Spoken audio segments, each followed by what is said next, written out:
गोपिका जीवनस्मरणं गोविंदा गोविंदा। सद्गुरुनाथ महाराज की जय। शुक्लांबरधरं विष्णुं शशिवर्णं चतुर्भुजं प्रसन्नवदनं ध्यायेत् सर्वविघ्नोपशान्तये। नमो नमः सद्गुरुभ्यः सद्गुरुभ्यो नमो नमः। नमो नमः सद्गुरुभ्यः सद्गुरुभ्यो नमो नमः। ज्ञानवैराग्यसम्पूर्णान् हरिभक्तिपरायणान् पूर्वाचार्यान् अहं वन्दे सम्प्रदाय प्रवर्तकान्। प्रह्लाद नारद पराशर पुण्डरीक व्यासाम्बरीश शुकशौनक भीष्मदाल्भ्यान् रुक्माङ्गद अर्जुन वसिष्ठ विभीषणादीन् पुण्यानिमान् परमभागवतान् स्मरामि। यस्य स्मरणमात्रेण नामभक्तिः प्रजायते तं नमामि यतिश्रेष्ठं भोलेन्द्रं जगतां गुरुं।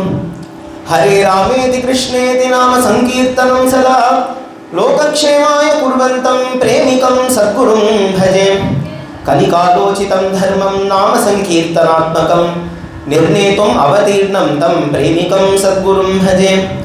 मुरलीमण्डितकरकमलं मुनिजनमोहनं व्यत्यस्तपादं वनमालाधारिणं प्रेमभक्तमण्डलनित्यकीर्तितं प्रेमिकवरदम् आश्रयेऽहं। कृष्णप्रेम महाभागलक्षणानि विशेषतः त्वामेवाश्रित्य राजन्ते राधिके माधुरी सखी। परं सत्यं शान्तं शिवमविकलं निर्गुणमजं जगज्जन्मस्थेम प्रलयघटनासाक्षिणमहं। चिदानन्दाकारं प्रकृतिपुरुषाधारमलयं कदा वीक्षे कृष्णं हरधर सुभद्रा सहचरं। नमो महावदान्याय कृष्णप्रेमप्रदायते कृष्णाय कृष्णचैतन्यनाम्ने गौरत्विषे नमः।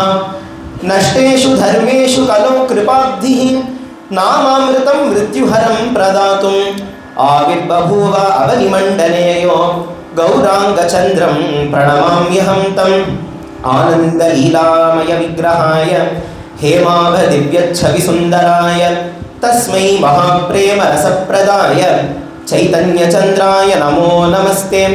जिह्वे सदैवं भज सुन्दराणि नामानि कृष्णस्य मनोहराणि समस्तभक्तार्तिविनाशनानि गोविन्द दामोदर माधवेति।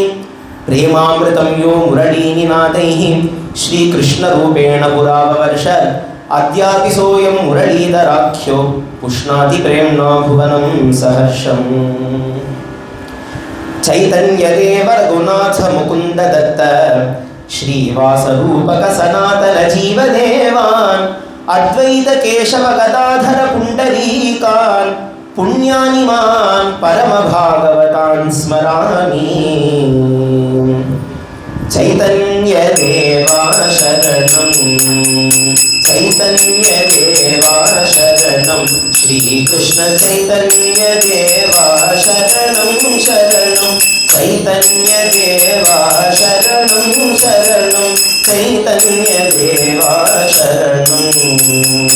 वरण्डयन् இதயத்தில் வறண்டயன் இதயத்தில் கிருஷ்ண பிரேமை நீயும் தெளித்திடுவாயே। சைதன்ய தேவா சரணம் ஸ்ரீகிருஷ்ண சைதன்ய தேவா சரணம் சரணம் சைதன்ய தேவா சரணம்। விதம் விதமாய் ஆடி பாடினாலும் விதம் விதமாய் ஆடி பாடினாலும் பிரேமையில்லாவிடில் பலமொன்றும் இல்லை பிரேமையில்லாவிடில் பலமொன்றும் இல்லை। சைதன்ய தேவா சரணம் ஸ்ரீகிருஷ்ண சைதன்ய தேவா சரணம் சரணம் சைதன்ய தேவா சரணம்। कृष्ण प्रेमयनु मरुवीने कृष्ण प्रेमयनु मरुवीने एन्नयु नीराटिडुवाय नीये। चैतन्य देवा शरणं श्रीकृष्ण चैतन्य देवा शरणं शरणं चैतन्य देवा शरणं। हरे राम राम राम हरे हरे हरे कृष्णा कृष्ण कृष्ण हरे हरे हरे राम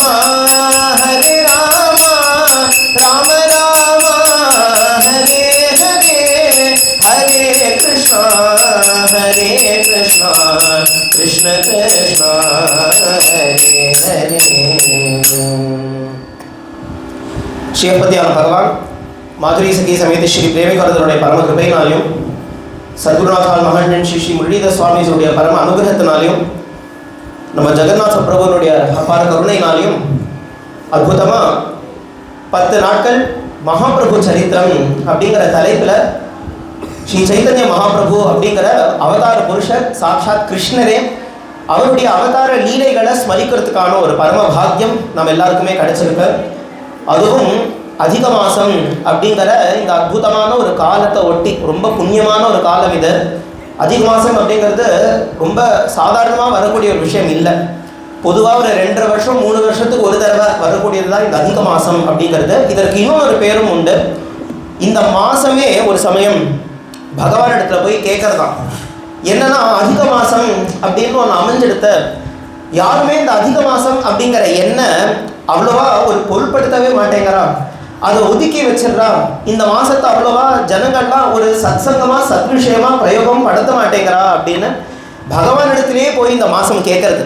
அப்படி பகவான் இடத்துல கேட்கும் போதே பகவான் அந்த மாதத்துக்கு ஒரு அனுகிரகம் பண்ணுறது, கவலைப்படாத, இனிமே இந்த மாதத்துக்கு ஏன் பேரே வைக்கலாம் அப்படின்னு புருஷோத்தம மாதம் அப்படிங்கிற பேர் இந்த மாதத்துக்கு ஏற்படுறது. புருஷோத்தம மாதம்னு பேர் வச்சதுன்னு மட்டும் இல்லாமல் இந்த புருஷோத்தம மாதத்தில் புருஷோத்தமனான என்ன பலவிதமாக ஆராதனை பண்ணுறது ரொம்ப நல்லது, ரொம்ப நிறைய புண்ணியத்தை கொடுக்கும், நிறைய பாக்கியத்தை கொடுக்கும் அப்படின்னு பகவானே இந்த மாதத்துக்கு ஒரு அனுகிரகத்தை பண்ணுறார். அதனால புருஷோத்தம மாதம், புருஷோத்தம மாதத்தில் இப்போ நம்ம இருக்கிறதுமே புருஷோத்தம க்ஷேத்திரம் தான். ஏன் அப்படின்னா பூரிக்கு புருஷோத்தம க்ஷேத்திரம்னே ஒரு பேர் உண்டு. ஸ்ரீ அண்ணாவும் திவ்யதேச வைபவம் அப்படின்னு அழகாக ஒரு கிரந்தம் அருளிருக்கா. பல திவ்ய தேசங்கள் 108 என்னெல்லாம் திவ்ய தேசங்கள் இருக்கோ எல்லா திவ்ய தேசங்களுடைய ஸ்தல புராணம், அதனுடைய கதை எல்லாம் ரொம்ப சுலபமாக புரியற போல ஒரு சம்ஸ்கிருதத்தில் எழுதி கொடுத்துருக்கா. வெறும் 108 திவ்ய தேசங்கள்னு மட்டும் இல்லாமல் சில அபிமான ஸ்தலங்களுடைய சரித்திரங்களும் ரொம்ப அழகாக வருது. இப்போ மன்னார்குடி ராஜகோபாலனுடைய கதைனா அதுவும் நம்மளால் படிக்க முடியும். இந்த மாதிரி பூரி அப்படிங்கிறதும் ஆழ்வார்கள் பூரிய பாசுரங்களில் பாடியிருக்காளா அப்படின்னு கேட்டால் பாடலை. ஆனாலும் ரொம்ப முக்கியமான ஒரு க்ஷேத்திரமாச்சே. வேதத்திலேயே 2 க்ஷேத்திரங்கள் தான் வேதமே எடுத்து சொல்கிறது. ஒன்று திருவேங்கடம், இன்னொன்று பூரி க்ஷேத்திரம். அப்பேற்பட்ட பூரி க்ஷேத்திரம் அதனுடைய மகிமையும் திவ்யதேச வைபவங்கிற கிரந்தத்தில் ஸ்ரீ அண்ணா எடுத்து சொல்கிறான். ஆரம்பிக்கும் போதே அழகான ஒரு வார்த்தையோடு ஆரம்பிக்கிறான். இப்போ நான் பூரி க்ஷேத்திரத்தினுடைய மகிமையை ஆரம்பிக்க போகிறேன், அதை சொல்ல போகிறேன். ஆனால் இந்த பூரி க்ஷேத்திரத்தினுடைய மகிமையை சொல்லிதான் முடியுமா அப்படின்னு கேட்குற. புருஷோத்தம மகாத்மியம் வக்தும் சக்னோதி கஹக்ஷிதோ கேட்குற. யாருனால தான் இந்த புருஷோத்தம க்ஷேத்திரத்தினுடைய பெருமையை வாக்குனால சொல்லிட முடியும் அப்படின்னு கேட்குற ஸ்ரீ அண்ணா. அப்பேற்பட்ட க்ஷேத்திரம் பூரி. அந்த பூரி க்ஷேத்திரம் ஏதோ இங்கேருந்து ரொம்ப தூரத்தில் இருக்கு, ஒடிசாவில் இருக்குன்னுலாம் நினச்சிக்க வேண்டாம். நம்ம இப்போ இருக்கிறது தான் பூரி க்ஷேத்திரம். ஏன்னா எங்கே பகவான் இருக்காரோ அதுதானே பூரி. நம்ம பூரியில் இருக்கக்கூடிய புருஷோத்தமனான ஜெகநாதர் வேற எங்கேயும் இல்லை, நம்ம முன்னாடி தான் உட்காந்துட்டு இருக்கார். நம்ம முன்னாடி நமக்காக அங்கேருந்து இங்கே வந்திருக்கார். அதனால பூரி க்ஷேத்திரம் அழகா ஒடிசாவில் இருக்கே, ரொம்ப தூரமாச்சே, வருஷத்தில் ஏதோ ஒரு தடவை 2 வருஷத்துக்கு ஒரு தடவை தான் ஏதோ யாத்திரைலாம் போகிறோமெல்லாம் நினச்சிக்க வேண்டாம். எப்பப்பெல்லாம் சைத்தன்ய குட்டீரத்துக்கு வருவோமோ அப்பப்பெல்லாம் ஒரு பூரி யாத்திரை. அதனால புருஷோத்தம மாதம், புருஷோத்தமன் முன்னாடி இவர் மட்டும் புருஷோத்தமன் கிடையாது, இங்கே இன்னொரு புருஷோத்தமனும் இருக்கார். யாருன்னா எஸ்ய ஸ்மரண மாத்ரேன நாம பக்தி பிரஜாயதே தம் நமாமி யதி ஸ்ரேஷ்டம் போதேந்திரம் ஜகதாம் குரும். போதேந்திர சத்குருநாதால் இங்கே தான் இருக்கார். ஜகத்குரு. ஜகத்துக்கே எப்படி குரு ஆறார் அப்படின்னா ஜகத்துக்கே கரையறதுக்கான வழியை காமிக்கிறவா தானே ஜகத்குரு அப்படின்னு ஆக முடியும். ஏதோ ஒரு தேசத்துக்கு மட்டும் இல்லை, ஒரு சில వ్యక్తిகளுக்கு மட்டும், இந்த காலத்தில் இருந்த వ్యక్తిகளுக்கு மட்டும் அடுத்த காலத்தில் வரவாருக்கு கரையேற முடியாதுன்னு இப்படிலாம் ரொம்ப குறுகின ஒரு பாதையை காமிக்கிறதுனால ஜகத்குரு அப்படின்னு ஆயிட மாட்டான். ஜகத்துக்கே குரு அப்படின்னா உலகத்தில் இருக்கிற எல்லாருக்குமே எந்த தேசமோ காலமோ வியக்தியோ எப்படி வந்தாலும் கூட எல்லாரும் கரையேறதுக்கான ஒரு வழியை காமிக்கணும். அப்போ தான் அவர் ஜகத்குரு. எல்லாரும்னா எல்லா மனிதர்கள் மட்டும் கிடையாது. ஜகத்து அப்படின்னா ஜகத்தில் இருக்கிற சின்ன சின்ன பூச்சி, எறும்பு, மீன், பறவை, பசுமாடு, ஆட்டு, இது ஒன்னொன்றுமே எல்லாமே ஜகத்தில் இருக்கக்கூடிய ஒரு ஜந்து தானே. அப்போ ஜகத்குரு யாருன்னா சகல பிராணிகளையும் கரையேற்ற அளவுக்கு ஒரு வழி காமிக்கிறவர் அப்பேற்பட்ட ஜெகத்குரு பகவன் நாம போதேந்திராள்னு நம்ம வாக்குனால சொல்றோம்னா என்ன வழியா காமிச்சார்? என்ன வழி? இதோ நம்மெல்லாம் பாடிட்டு இருக்கோமே, ஹரே ராம ராம ராம ஹரே ஹரே, ஹரே கிருஷ்ண கிருஷ்ண கிருஷ்ண ஹரே ஹரே, ஹரே ராம ராம ராம ஹரே ஹரே, ஹரே கிருஷ்ண கிருஷ்ண கிருஷ்ண ஹரே ஹரே. பகவான் நாம போதேந்திராள் காமிச்ச மார்க்கம் நாம தான். நாமாவை சொன்னாலே போதும், மோட்சம் கிடைச்சிடும். அந்த நாமத்தை ஒரு தடவை சொன்னா கூட போதும், மோட்சம் கிடைச்சிடும்னு நமக்காக அவ்வளோ அழகா இறங்கி வந்து கலியுகத்துக்கான மார்க்கம் என்ன, பகவன் நாமா தான் அப்படின்னு சித்தாந்தம் பண்ணியிருக்கார் நம்ம பகவன் நாம போதேந்திர சரஸ்வதி சுவாமிகள். அப்பேற்பட்ட பகவன் நாம போதேந்திரருக்கும் அவருடைய பேர் புருஷோத்தமன் அப்படின்னு தான் அம்மா அப்பா வைக்கிறார். அதனால புருஷோத்தம மாதத்துல, புருஷோத்தம க்ஷேத்திரத்துல ஜெகநாதரான புருஷோத்தமன் முன்னாடியும் நாமத்தையே முக்கியமா காமிச்ச ஒரு வழியா, ஒரு மார்க்கமா காமிச்சு சித்தாந்தம் ஸ்தாபனம் பண்ண பகவன் நாம போதேந்திராளான புருஷோத்தமனுடைய சந்நிதியிலையும் புருஷோத்தமனான மகாபிரபுனுடைய சரித்திரத்தை கேட்கறதுக்கான ஒரு பரம பாக்கியம். அப்படின்னா இதுக்கு மேல என்ன சொல்ல முடியும் நம்மளால? இதுக்கு மேல குருநாதாலால ஒரு பாக்கியத்தை வருஷிக்க முடியுமா அப்படின்னு கேட்டானா தெரியல. அப்படி ஒரு பாக்கியம் அப்படி மலையா நமக்கு கிடைச்சிருக்கு. இந்த மாதிரி ஒரு அற்புதமான காலத்துல மகாபிரபுனுடைய சரித்திரத்தை ஸ்மரிக்கிறதுக்காக எல்லாருமே பிறந்தாச்சு உலகத்துல. அப்படின்னா இந்த ஜீவன் நம்ம எடுத்துட்டு வந்ததுக்கான பரம பிரயோஜனமே பகவானை அடையிறது தான். அதற்காக தான் எல்லாருமே பிறந்திருக்கோம். இது தெரியறதோ தெரியலையோ இதுதான் உண்மை. பிறந்திருக்கிறது பகவான் அடையிறதுக்காக தான். அப்பேற்பட்ட பகவானும் எப்படி இருக்கார் அப்படின்னா, பகவான் பலவிதமா இருக்காரான்னு கேட்டானா ஒரே பகவான் தான். ச ஏகாஹா, வேதமும் ஒரே பகவான் தான் இருக்கார் அப்படின்னு சொல்றார். இங்க பக்கத்துல தான் நம்ம பகவான் யோகிராம் சரத்குமார் இருக்கார். அவரும் ரொம்ப அழகா சொல்லுவார், my father alone exist, nothing else, nobody else அப்படின்னு. இருக்கிறது ஒன்னே ஒன்று தான், யாருன்னா என்னுடைய அப்பா தான் இருக்கார். பகவான் ஒருத்தர் தான் இருக்கார். நத்திங் எல்ஸ், நோபடி எல்ஸ், வேற எதுவுமே கிடையாது. ஏகாஹா, பகவான் ஒருத்தர் தான் இருக்கார். ஆனால் அந்த ஒரே பகவானை பலவிதமாக பல வழியில் போகக்கூடிய ஜனங்கள் பார்க்குறான், பல திருஷ்டிகளில். பாகவதத்திலே ரொம்ப அழகான ஒரு ஸ்லோகம் உண்டு. மகாபிரபு சரித்திரம் நம்ம சொல்கிறோம் அப்படின்னா, மகாபிரபு சரித்திரத்தில் பல இடங்களில் நம்ம நிறைய நாம சங்கீர்த்தனம் பண்ண போகிறோம், நிறைய பாகவத ஸ்லோகம் சொல்ல போகிறோம். ஏன்னா இதுதான் மகாபிரபுவுக்கும் ஹிருதயம். ஸ்ரீமத் பாகவதமும் பகவன் நாமமும் தான் அவனுக்கும் ஹிருதயமாக இருந்திருக்கு இல்லையா. பல இடங்கள்ல இப்படி பாகவத ஸ்லோகங்களும் நிறைய வந்துட்டே இருக்கும். அப்படி அனுபவிக்கலாம். பாகவதம் ஒரு இடத்துல பகவான ஜனங்கள் அவரவர்கள் போகக்கூடிய மார்க்கத்துல ஒரு விதமா பார்க்கறா அப்படின்னு சொல்றார். வதந்தி தத்வவிதா தத்வம் ஞானமத்வயம் பிரம்மேதி பரமாத்மேதி பகவானிதி சத்யதே. ஒரே தத்துவம் தான், ச ஏகான்னு சொல்லியாச்சு. அந்த ஒரே தத்துவத்தை எந்தெந்த மார்க்கத்துல ஜனங்கள் போறாரோ அந்தந்த மார்க்கத்தை ஒட்டி ஒரு விதமா பார்க்கறாளாம். யாரு?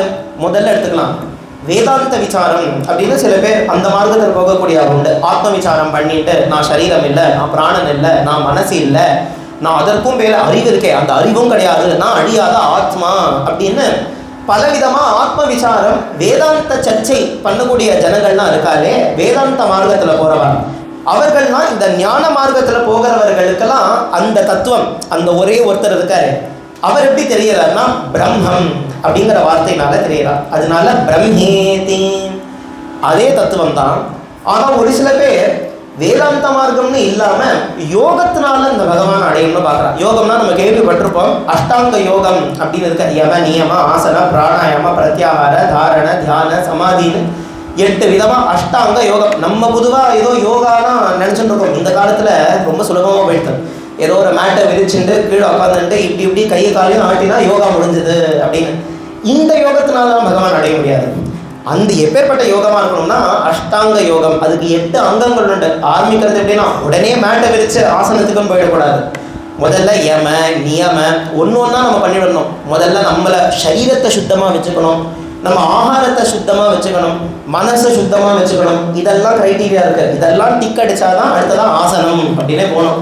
அப்புறம் ஆசனங்கள் பலவிதமான ஆசனங்கள் இருக்க, அது சரியான நேரத்தில் பண்ணணும், சரியான விதத்தில் பண்ணணும். தப்பா ஆசனம் பண்ணிட்டோம்னு வச்சுக்கோங்க, விபரீதமாக போயிடும், புத்தி பேதரிச்சு போயிடும். இதெல்லாம் ரொம்ப கஷ்டமான ஒரு மார்க்கம் இந்த யோகம் அப்படிங்கிறது. அப்பேற்பட்ட அஷ்டாங்க யோகம் அப்படிங்கிற மார்க்கத்தினாலையும் அந்த தத்துவத்தை அறியலாம். அவர்கள்லாம் எப்படி பார்க்குறாங்க? வேதாந்த மார்க்கத்தில் போனவர்கள், ஞான மார்க்கத்தில் போனவர்கள்லாம் பிரம்மம் அப்படின்னு அந்த தத்துவத்தை பார்த்தா, இதுவே யோக மார்க்கத்தில் போகக்கூடிய ஜனங்கள்லாம் அதான் பரமாத்மா அப்படிங்கிற ஒரு வார்த்தையினால பார்க்கிறான். பிரம்மேதி பரமாத்மேதி. கடைசியாக யாருன்னா மூணாவது விதமாக சொல்லணும் அப்படின்னா பகவான் அடைகிறவர்கள்ல பக்தர்கள் அப்படின்னு உண்டு. பக்தாள்லாம் பகவானுடைய கதைகளை கேட்டும் பகவானுடைய நாமாவை சொல்லியும் பாடிண்டும் ஆடிண்டும் குருக்கும் சாதுக்களுக்கும் கைங்கரியம் பண்ணிட்டும் இப்படி பக்திங்கிற அழகான ஒரு பாதையில் அவர்கள் பிரவேசிக்க அவர்கள் பகவான் இது சத்தியதே. அவர்கள்லாம் அந்த தத்துவத்தை பகவான் அப்படிங்கிற ஒரு வார்த்தையினால தான் சொல்கிறான். இப்போ இந்த ஸ்லோகம் என்ன சொல்கிறதுனா, ஒரே தத்துவம் தான், ஒரே பகவான் தான். ஆனால் அப்பேற்பட்ட பகவானையே பல விதமாக அடையலாம், பல மார்க்கங்கள்னால அந்த பகவான் அடையலாம் இல்லையா? அந்த பல மார்க்கங்களில் போகக்கூடியவர்கள் பலவிதமாக இந்த ஒரு தத்துவமான இந்த ஒரு பிரம்மமோ பரமாத்மாவோ பகவானையோ அவரவர்கள் பேர் வச்சு சொல்கிறா. பாமர ஜனங்கள் வேணா யோசிப்பாலாம், ஓ இந்த பிரம்மம் வேற போல இருக்கு, நீங்கள் பரமாத்மான்னு சொல்றீங்களே அந்த பரமாத்மா வேற பிரம்மம் வேற, நீங்கள் பகவான் சொல்றீங்களே இந்த பகவானும் வேற பிரம்மமும் வேற பரமாத்மாவும் வேற, இவர்கள் ஒன்று கிடையாதுன்னு சாதாரண ஜனங்கள்லாம் நினைச்சுப்பார். ஆனால் நம்ம குருநாதர் இடத்துலேருந்து பாகவதெல்லாம் கேட்குறோம் இல்லையா? அதனால குருநாதர் இந்த ஸ்லோகத்தை எடுத்து காமிப்பார். அவர் சொல்லுவார், பிரம்மேதி பரமயத்மேதி பகவான் இது சத்தியத்தை. என்னன்னா ஒண்ணுதான்ப்பா, பிரம்மம் பரமாத்மா பகவான் இதெல்லாம் வேற வேற பேர் இருந்தாலும் கூட ஒரே ஒரு விஷயம்தான், ஒரே ஒரு விஷயம்தான் ரொம்ப அழகா நம்ம குருநாதர் எடுத்து காமிப்பார். இப்படி பகவான் ஒருத்தராக இருந்தாலும் மார்க்கத்தினால அவர் பேர் மாறுது அப்படின்னு பார்க்குறோமே. அதில் பகவானை அடையறதுக்கான வழிகளையும் சும்மா நம்மளால் பிரவேசிச்சிட முடியாது. இப்போ வேதாந்த விசாரம்னு எடுத்துட்டோம்னாலும் வேதாந்த விசாரத்துக்கான ஒரு சில ரூல்ஸ் எல்லாம் போட்டிருக்கா, எப்படி ஃபாலோ பண்ண வேண்டியது, எப்படி ஆத்ம விசாரம் பண்ண வேண்டியது, இதெல்லாம் இங்கேருந்து கற்றுக்கலாம். அப்படின்னா இதற்கு ஒரு மகாத்மா, அவரும் பகவானுடைய அவதாரம் தான், வியாசர் அப்படின்னு பேர், வேத வியாசர்னு சொல்கிறோமே, கிருஷ்ண துவைபாயனர். வியாசர் ரொம்ப அழகாக பிரம்மசூத்திரம் அப்படின்னு எழுதி கொடுத்துருக்கார். இந்த பிரம்மேதி பரமாத்மேதி பகவான் சொன்னாமே, இந்த பிரம்மத்தை புரிஞ்சுக்கணும் அப்படின்னா பிரம்மசூத்திரத்தை படித்தாலும் புரிஞ்சுக்க முடியும் இந்த பிரம்மம் எப்பேற்பட்டது அப்படின்னு. அதனால ஆத்ம விசாரமோ வேதாந்தமோ ஞான மார்க்கத்திலேயோ பிரவேசிக்கிறோம்னா நம்மளுடைய மத்தியை வச்சுட்டு ஏதோ கல்பனை பண்ணிட்டுலாம் அதுக்குள்ளே போகக்கூடாது. எப்படி பிரம்மசூத்திரத்தில் என்ன சொல்லியிருக்கு, இந்த சூத்திரம் அப்படின்னாலே ஒரு ஃபார்முலா மாதிரி, அந்த ஃபார்முலாவை படித்து நம்மளால தெரிஞ்சுக்க முடியும் என்ன அப்படின்னு. அதனால வேதாந்த மார்க்கத்தில் போகிறவா அவ கல்பனை பண்ணிட்டுலாம் அந்த மார்க்கத்தில் போகக்கூடாது. ஏற்கனவே போட்ட ஒரு பாதை இருக்கு, ஒரு பாட்டை, அது வியாசரே கொடுத்துருக்கார், பிரம்மசூத்திரம்னு பேர், அதில் பிரவேசிக்க வேண்டியது. அடுத்ததான் யோகம்னு சொன்னேனே, பரமாத்மா அப்படின்னு பார்க்குறாளே அவர்கள்லாம், அந்த யோகத்திலையும் சொன்ன மாதிரி ஏதோ நம்மளாம் கல்பனை பண்ணிட்டு நம்ம பண்ணுறது தான் யோகா அப்படின்னு நினச்சிட்டு நம்ம போயிட்டோம்னா பலன் கொடுக்காத ஒரு பக்கம், விபரீதமான பலனை கொடுத்துரும் இன்னொரு பக்கம். என்னென்னலாம் கஷ்டங்கள்லேருந்து உடம்புல இருக்கிற ஏதாவது வியாதி இருக்குது, கஷ்டம் இருக்குது, போக்கணும்னு நினச்சிட்டு நம்மளா ஏதோ ஒரு யோகத்தை பண்ணிட்டோம் அப்படின்னா இருக்கிற ப்ராப்ளம் போராதுன்னு எக்ஸ்ட்ராவாக ப்ராப்ளம் வந்துடும். அது ஒரு பெரிய பிரச்சனை. அதனால நம்மளா அதுக்குள்ளே பிரவர்த்திக்க கூடாது. அதற்கு ஒரு பாட்டையை போட்டு கொடுத்துருக்கார். அதற்கு ஒருத்தர் இருக்கார், யாருன்னா பதஞ்சலி அப்படின்னு அவருக்கு பேர். பதஞ்சலி யோக சூத்திரம் அப்படின்னு எழுதியிருக்கார். எப்படி இவர் வியாசர் வேதாந்த மார்க்கத்தில் போகிறவாளுக்கு பிரம்மசூத்திரம் கொடுத்துருக்காரோ, இவர் யோக மார்க்கத்தில் போகிறவாளுக்கு யோக சூத்திரம் அப்படின்னு கொடுக்குறாரு. அந்த யோக சூத்திரத்தை படித்தோம்னா எப்படி எப்படிலாம் நம்ம வச்சுக்கணும், அந்த யோகத்தில் எப்படி எப்படிலாம் நம்ம முன்னேறணும், எது என்னென்ன ஸ்டேஜ், ஆசனம்னா எப்படி பண்ணணும், ஒன்று அழகாக சொல்லியிருப்பேன். அது சொன்னபடி பண்ணோம்னா கரெக்டான பலன் கொடுக்கும். நம்மளாம் ஏதாவது கல்பனை பண்ணிட்டோம்னா ரொம்ப விபரீதமான ஒரு பலனாக ஒரு விஷயமா போயிடும் அது. அதனால வேதாந்தம்னா பிரம்மசூத்திரம் இருக்கு, யோகம் அப்படின்னா யோக சூத்திரம் இருக்கு. மூணாவது ஒரு பேர் சொன்னோமே பகவான் அப்படின்னு. யாரெல்லாம் பகவான்னு சொல்றா, பக்தா எல்லாம் பகவான் அப்படின்னு கூப்பிடுறா அந்த தத்துவத்தை அப்படின்னு பார்த்தோம். இப்படி பக்தர்கள்லாமும் பக்தினா ஏதோ தான் பண்றது தான் பக்தி அப்படின்னு நினைச்சுட்டுலாம் பண்ணிடக்கூடாது. நிறைய பேர் நினைச்சுட்டுப்பா ஒரு மிஸ்கன்செப்ஷன் இருக்கும். என்னன்னா, சார் அவர் வீட்டில் எப்போ பார்த்தாலும் புகையாவே இருக்கு, 24 மணி நேரமும் ஏதாவது ஹோமம் பண்ணிகிட்டே இருக்க, ஆஹா எப்பேற்பட்ட பக்தன் அப்படின்னு நினைச்சிட்டு இருக்கோம் இல்லையா? அப்படி ஹோமம் பண்ணுறதுனாலலாம் பக்தன்னு ஆயிடுறது கிடையாது. இன்னொருத்தர் சொல்லுவார், சார் அவரை பார்த்தீங்களா, அங்கே பார்த்தீங்களா கோவிலில் அவர் இன்னைக்கு இல்லை நேற்றுக்கு இல்லை, நான் 1 மாசமாக கவனிச்சுட்டு இருக்கேன், டெய்லி வந்து ஸ்ரத்தையாக 11 தடவை பிரதட்சணம் பண்ணி தேங்காய் உடைச்சு விலைக்கு ஏற்றிட்டு போயிட்டு இருக்கு, ஆஹா எப்படி ஒரு பக்தி அவருக்கு அப்படின்னு சொல்லுவாள். இது பண்ணுறது தான் பக்தியா அப்படின்னு கேட்டானா அதுவும் பக்தி அப்படின்னு சொல்லிட முடியாது. நம்ம மனசில் சில மிஸ்கன்செப்ஷன்ஸ், இதுதான் பக்தி போல இருக்கு, இதுதான் பக்தி போல இருக்கு நினச்சிட்டு வச்சுருக்கோம். நினச்சிட்டு வச்சுருந்தோம் தான் பரவாயில்ல. ஆனால் இதெல்லாம் நம்ம பண்ண நம்ம என்ன நினச்சிட்டுருவோம், ஆடடா நமக்கு பக்தி வந்துடுது, நம்மளும் பெரிய பக்தால் ஆகிட்டோமே, நம்மளை போல யாருமே கிடையாதுன்னு அதில் வேற மாட்டின்ட்டுருவோம். அதுதான் இருக்கிறதுலே பெரிய குழி. அதில் விழுந்தோம் அப்படின்னா நான் பக்தனாயாச்சு, எனக்கு பக்தி வந்துடுது. எப்போ நான் இல்லாத போதே ஒரு பக்தன் அப்படின்னு ஒருத்தர் இருக்கான்னா எப்படி தெரிஞ்சுக்கலாம்னா, ஃபஸ்ட்டு யார்கிட்டையும் போய் தான் பக்தன்னு சொல்லிக்கவே மாட்டான். எனக்கு பக்தி இருக்கு, எனக்கு பக்தி இருக்குன்னா ஆடம்பரம் ஒரு டம்பம் போடாதவன் தான் பக்தனே. அப்படி இருக்கிறது தான் பக்தனுடைய லட்சணம். அதனால பக்தியும் நம்மளா ஏதோ மனசில் இதுதான் பக்தி போல இருக்கு, அதுதான் பக்தி போல இருக்குன்னு கல்பனைலாம் பண்ணிக்கக்கூடாது. பக்திக்கும் சூத்திரங்கள் கொடுக்கப்பட்டிருக்கு. எப்படி யோகத்துக்கு யோக சூத்திரம் கொடுத்துருக்காளோ, பிரம்மசூத்திரம்ல ஞான மார்க்கத்தில் போகிறவர்களுக்கு கொடுத்துருக்காங்களோ, அந்த மாதிரி பக்திக்கும் பக்தி சூத்திரம் அப்படின்னு ஒருத்தர் 2 பேர் இல்லை, நிறைய பேர் பக்தினா என்னன்னு சொல்லிட்டு வரா. பராசரர்னு ஒருத்தர் இருக்கார். பராசரர் இந்த பக்தினா என்ன அப்படின்னு சொல்லும் போதே பூஜாதிஷு அனுகிரகா. பராசரர் சொல்ற பலவிதமாக பகவானை பூஜை பண்ணி ஆராதனை பண்ணி அதனால அவருடைய அனுகிரகத்தை பெற்றுக்கிறதுக்கு அதற்கு தான் பக்தி அப்படின்னு பேருன்னு பராசரர்னு ஒருத்தர் சொல்றார். கர்கர் அப்படின்னு ஒருத்தர் இருக்கார். அவரும் கர்கர் தான் நம்ம வசுதேவர் தேவகிக்கெல்லாம் குலகுரு. அப்பேற்பட்ட கர்கர் ரொம்ப அழகா பக்தினா என்னன்னு சொல்றார். கதாதிஷு இது கர்கா. கர்கர் சொல்ற பக்தினாலே என்னன்னா கதை கேட்கறது. கதாதிஷு கதை, நாம சங்கீர்த்தனம் இப்படின்னு பாகவத நம்ம என்னெல்லாம் காமிக்கிறதோ அதுதான் பக்தி அப்படின்னு அவர் சொல்றார். சாண்டில்யர் அப்படின்னு ஒருத்தர் சொல்றார். சாண்டில்யர் அவர் ஒரு விதமாக பக்தினா எப்பேற்பட்டது அப்படின்னு சொல்றார். நாரதர்னு ஒருத்தர் இருக்கார். நாரதர் சொல்றார் சாத்வஸ்மின் பரம பிரேம ரூபா அப்படின்னு. இந்த பக்தினா என்ன அப்படின்னா பரம பிரேம ரூபா அப்படின்னு. பகவான் இடத்துல அலாதியான ஒரு அலௌகிகமான ஒரு அன்பு வைக்கணுமா. ஏன் அலௌகிகமான அன்பு அப்படின்னா, லௌகிகமாக சாதாரணமாக பார்த்தோம்னா ஒருத்தருக்கும் இருக்கக்கூடிய ஒரு சம்பந்தமோ ஒரு ரிலேஷன்ஷிப்போ ஒரு ஃப்ரெண்ட்ஷிப்போ, எனக்கு இது வேணும் அதனால நான் அவன்கிட்ட போகிறேன். அவன் என்ன யோசிப்பான், இவரை வச்சுட்டா என்னால் இதை சாதிச்சுக்க முடியும், அதனால நான் இவரோட ஃப்ரெண்டாக இருக்கேன்னு ஏதோ ஒரு விதத்தில் ஒரு சுவார்த்தத்தினால தானே இந்த உலகத்தில் இருக்கிற சம்பந்தம் எல்லாமே.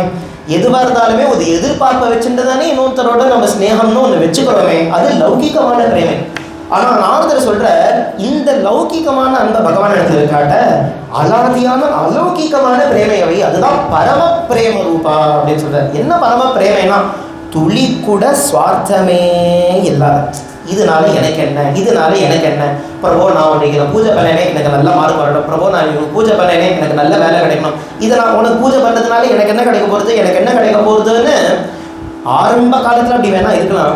ஆனால் போக போக ஒன்று புரிஞ்சுக்கணும், இதுக்காகவா நம்ம பகவானை பூஜை பண்ணணும், பகவான் எதற்கு பூஜை பண்ணணும், இது குடுன்னு கேட்கறதோட முதல்ல கொடுத்ததெல்லாம் ஸ்மரிக்கணுமே ஒரு க்ஷணம். இப்போ இதை வாக்குனால பிரபு எனக்கு பைசா கொடு, எனக்கு நல்ல பதவி கொடு கேட்குறேன். முதல்ல நான் பேசுகிறேனே, நான் எப்படி பேசுகிறேன், எவ்வளோ பேர் உலகத்தில் பேச முடியாமல் கஷ்டப்படுறா, கையினால நான் அர்ச்சனை பண்ணுறேன் பூஜை பண்ணுறேனே, முதல்ல இந்த கை இவ்வளோ அழகாக வேலை பண்ணுற மாதிரி கொடுத்துருக்கானே, இதுக்கு நான் முதல்ல ஒரு தேங்க்ஸ் சொல்ல வேண்டாமா. கோவிலுக்கு இவ்வளோ தூரம் பகவான் இடத்துல பிரார்த்தனை பண்ணுறேன், பல விஷயங்கள் வேணும்னு ஆசைப்படுறேன், எவ்வளோ பேருக்கு முடியாத, கோவிலுக்கு கூட வர முடியாத கஷ்டப்பட்டு இருக்கா. ஆனால் என்னால் ஒரு விஷயத்திலும் போக முடியாதுன்னா முதல்ல என்ன பண்ணணும், என்னென்னலாம் பகவான் நமக்கு கொடுத்து நம்மளை ஜம்முன்னு வச்சுருக்கானோ அதுக்கெல்லாம் கிருதஜ்ஞதை, ஒரு தேங்க்ஸ் கையை கூப்பிட்டு அப்படி பண்ண ஆரம்பிச்சோம்னாலே அது இந்த பரம பிரேமையை காமிச்சு கொடுத்துரும் பகவான் இடத்துல. பகவான் நமக்கு இப்படி சின்ன கிருப்பை, ஏதோ கிருப்பைனா பெருசுன்னு நினைக்க வேண்டாம். பகவான் ஒரு செகண்டுமே நமக்கு கிருப்பை பண்ணிகிட்டே இருக்கான். அந்த கிருப்பையை ஸ்மரிச்சுட்டே இருந்துட்டோம் போதும், அதுவே போதும். அதுவே பகவான் இடத்துல அப்படி ஒரு பிரேமையை கொடுத்துடும். அப்படி எனக்கு இது வேணும் அது வேணும்னு இல்லாமல், பிரபு என்னால் உனக்கு நான் என்ன பண்ணலாம், இன்னைக்கு நான் உனக்கு என்ன கைங்கரியம் பண்ணலாம், இன்னைக்கு நான் ஏதாவது புஷ்பங்கள்லாம் நிறைய சேகரிச்சுட்டு அழகாக ஒரு மாலையாக போத்து உனக்கு எடுத்துகிட்டு கொடுக்கவா, இன்னைக்கு நான் பலவிதமான நிவேதனங்கள்லாம் பண்ணிட்டு இதெல்லாம் உனக்குன்னு நான் சமர்ப்பிக்கவா, நீ நிறைய நாளாக அதே வஸ்திரத்தை தான் போட்டுருக்க, எனக்கு ஆசையாக இருக்குது, உனக்குன்னு புதுசாக ஏதாவது வஸ்திரம் தைச்சுட்டு உனக்கு கொடுக்கணும்னு ஆசை இருக்குது, நான் அதை எடுத்துட்டு வரவான்னு எப்படி மாற்றணும்னா, என்னால் உனக்கென்னன்னு மாத்தினா பரம பிரேம ரூபா, அதுவே பக்தி. பகவான் இடத்துல பகவானுக்கு எனக்கு இதுலேருந்து எதுவுமே கிடையாது, பகவான் சந்தோஷப்படத்தே எனக்கு சந்தோஷம் அப்படின்னு இருக்கிறது தான் பக்தி அப்படின்னு நாரதர் சொல்றார். இப்படி அவரவர்கள் பலவிதமாக பக்தினா என்னன்னு சொல்லிட்டு வராலே. சுலபமா ஸ்ரீமத் பாகவதம் நமக்கு காமிக்கிறது. ஸ்ரண்வன் கிருணன் சம்ஸ்மரயன்ஷ சிந்தயன் நாமானி ரூபாணி ச மங்களானி தே கிரியாசு யஸ்வத் சரணாரவிந்தயோ ஆவிஷ்டசேதா நபவாய கல்பதே. ஸ்ரீமத் பாகவதம்னு எடுத்துட்டோம்னா பாகவதம் ரொம்ப அழகாக நமக்கு காமிக்கிறது. பக்தினா என்ன அப்படின்னா ரொம்ப கஷ்டப்படலாம் வேண்டாம்ப்பா. பகவானுடைய கதைகளை கேட்டுகிட்டே இருக்கிறது, பகவானுடைய நாமத்தை சொல்லிகிட்டே இருக்கிறது, பகவானுடைய லீலைகளை ஸ்மரிச்சுட்டே இருக்க வேண்டியது, சத்சங்கத்தில் போய் உடம்பு போட வேண்டியது, அவர்களோட சேர்ந்து நாம சொல்ல வேண்டியது, இதுதான் பக்தி. இதற்கு மேலே என்ன கஷ்டமான பக்தினா ரொம்ப சுலபமான வழி தானே அப்படின்னு அழகாக சொல்கிற. பாகவதத்தில் இது ஒரு ஸ்லோகம். இன்னொரு ஸ்லோகம் இருக்கு. பிரம்மதேவரே சாட்சாத் பிரம்மாவே சொல்லக்கூடிய ஒரு விஷயம். பகவானுக்கு அழகான ஒரு பெயர் வைக்கிறார் பாகவதத்தில் பிரம்மா. இந்த இடத்துல என்ன பெயர் அப்படின்னா அஜிதா அப்படின்னு பேர். பகவானுக்கு அஜிதன் அப்படின்னு ஒரு பேர் உண்டு. அஜிதன்னா என்னன்னா யாரை ஜெயிக்கவே முடியாதோ அவருக்கு தான் அஜிதன் அப்படின்னு பேர். பகவான் எப்பேற்பட்டவன்? பகவான் எல்லாம் ஜெயிச்சிடவே முடியாது. நம்ம ஏதோ நினைச்சிட்டு இருக்கோம் பகவானை ஜெயிச்சிடலாம். சுலபமாலாம் பகவானை ஜெயிக்கவே முடியாதாம். ஜெயிக்க முடியாத அந்த பகவானை ஆனா ஜெயிச்சிடலாம் அப்படின்னு பிரம்மதேவர் சொல்றார் ஸ்ரீமத் பாகவதத்துல.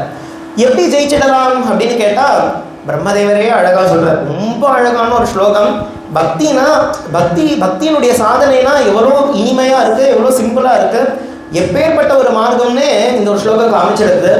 ஞானே பிரயாசமுதபாஸ்ய நமந்தேவ ஜீவந்தி சன்முகரிதாம் பவதீய வார்த்தாம் ஸ்தானே ஸ்திதா ஸ்ருதிகதாம் தனுவான் மனோபிஹ ये प्रायशो அஜிதஜிதோப்யசிதைஸ்திரிலோக்யா. குருநாதர் இடத்துலேருந்து பாகவதம் கேட்டவ எல்லாருக்கும் நிச்சயமா இந்த ஸ்லோகம் தெரியும். ஏன்னா குருநாதர் இந்த ஸ்லோகத்தை அவ்வளோ அழகாக எடுத்து காமிப்பார். அவர் சொல்லுவார், எதற்கு அனாவசியமா இந்த ஞான மார்க்கம் தியான மார்க்கம் இதுன்னு கஷ்டப்படற அப்படின்னு கேட்பார். ஞானே பிரயாசமுதபாஸ்ய. இந்த ஞானம் தியானம் இந்த கடினமான சாதனைகள்லாம் இருக்கே அதெல்லாம் உத்தமமான சாதனைகள் தான். ஏன்னா பகவான் அடைகிறதுக்கான சாதனை வாஸ்தவம் உத்தமம். ஆனால் ஈஸி கிடையாது, ரொம்ப கஷ்டம் கடினம். அதனால சொல்கிறார், ஏன்டா கஷ்டப்படுற, அது எல்லாத்தையும் ஒரு மூட்டை கட்டி தூக்கி போட்டுடுன்னு சொல்லுவார். எல்லாத்தையும் தூக்கி போட்டணுமா.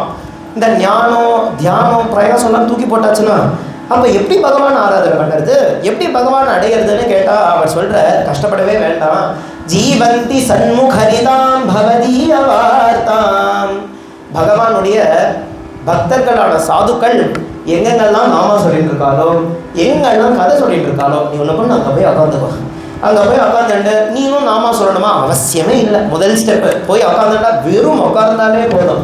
அவர்கள் சொல்லக்கூடிய நாமம் உன்னுடைய காதில் போக போக போக போக அதுவே ஒரு பெரிய டிரான்ஸ்ஃபர்மேஷனை கொடுத்துரும். பகவானுடைய பல நாமங்கள்ல ஸ்ரீமத் பாகவதம் இன்னொரு அழகான நாமமும் கொடுக்கறது. என்னன்னா ஸ்ரவணமங்கல நாமதேயா அப்படின்னு ஒரு பேர். பகவானுடைய பேர் எப்பேற்பட்டது அப்படின்னா அந்த பேரை நம்ம நாக்குனால சொல்றோமே, நாம சொல்றதுனால தான் மங்களம் ஏற்படுமான்னு கேட்டா சொல்றதுனால மட்டும் இல்லை, ஸ்ரவணமங்கல நாமதேயா காதுனால நாமத்தை கேட்டாலே மங்களம் கொடுத்துருவோம்.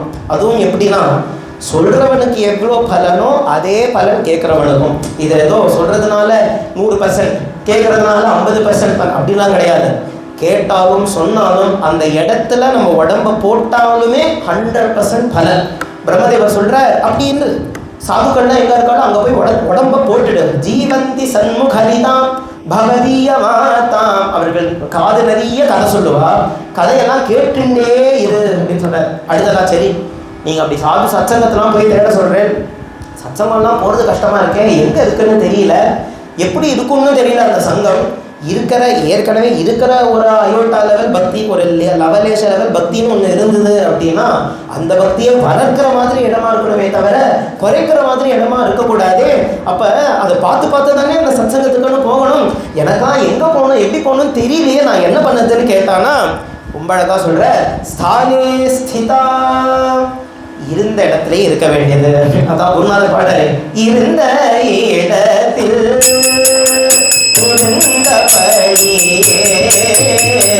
வருவினை மாட்டினும்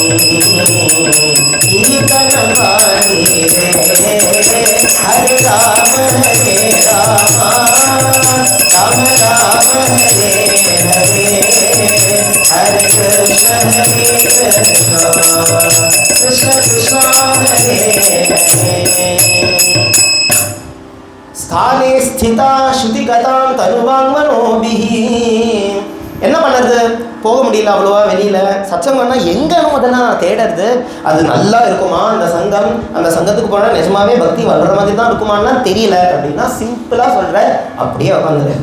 அவள் வீட்டிலேயே சின்னதாக ஒரு பூஜை அறைன்னு நம்ம வச்சுருக்கோம் இல்லையா, அங்கேயும் உட்காந்துக்க வேண்டியது. ஸ்தானே ஸ்திதா. அங்கே உட்காந்துட்டு என்ன பண்ணணும்னா, அங்கே உட்காந்துட்டு கையில் நமக்கு தான் பாகவதம் குருநாதராக கிருப்பை பண்ணி பாகவதத்தை கொடுத்துருக்கார், குருநாதராக கிருப்பை பண்ணி ராமாயணத்தை கொடுத்துருக்கார். குருநாதர் இல்லைன்னா நமக்குலாம் இதெல்லாம் தெரியவும் போகிறதில்லை. ஆனால் நமக்கு குருநாதர் கிடைச்சதுனால எல்லாம் கையில் கிடைச்சிருக்கு. பாகவதத்தையோ ராமாயணத்தையோ கீதையோ கையில் வச்சுக்கோ அப்படின்னு சொல்கிறார். வச்சுக்கிட்டா அப்போ என்ன ஆகும், சத்சங்கம் அதுதான். ஏன்னா பாகவதத்தை திறந்து பார்த்தா ஒரு இடத்துல யார் நம்மளோட பேசுகிறானா, குந்தி தேவி பேசுகிறாரு.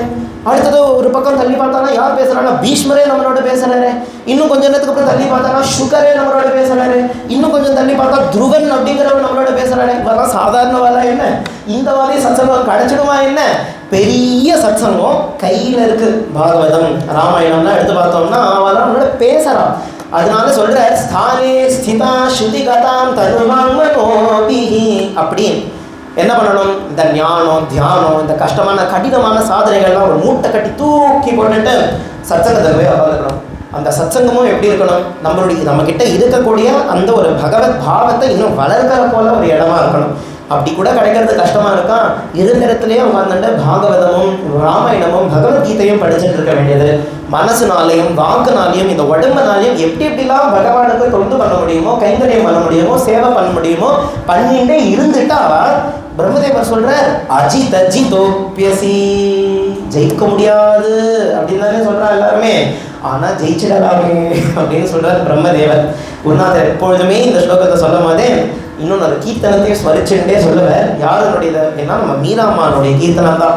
ஹரி குணகாவத் நாச்சோங்கி பிரபு குணகாவத் நாச்சோங்கி अपने मंदिर में बैठ बैठ कर गीता भागवत वाचूंगी, ज्ञान ध्यान की कटति बांध कर हरिजन संग में लागूंगी. அப்படியே இந்த ஸ்லோகத்தை ஒரு கீர்த்தனமாக பாடினா எப்படி இருக்கும், அதுதான் நம்ம மீராம்மா பாடியிருக்கா. இதுதான் குருநாதர் எடுத்து காமிப்பார்.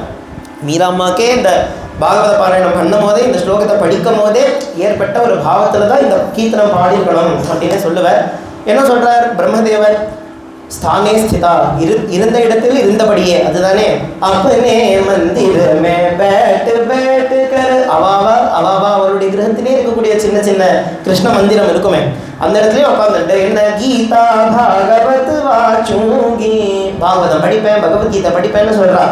இந்த ஞானம் தியானம் கடினமான சாதனைகள்லாம் ஒரு மூட்டை கட்டி தூக்கி போட சொல்லியிருக்கா இல்லையா, ஞான தியான கி கட்டி பாந்து கரு.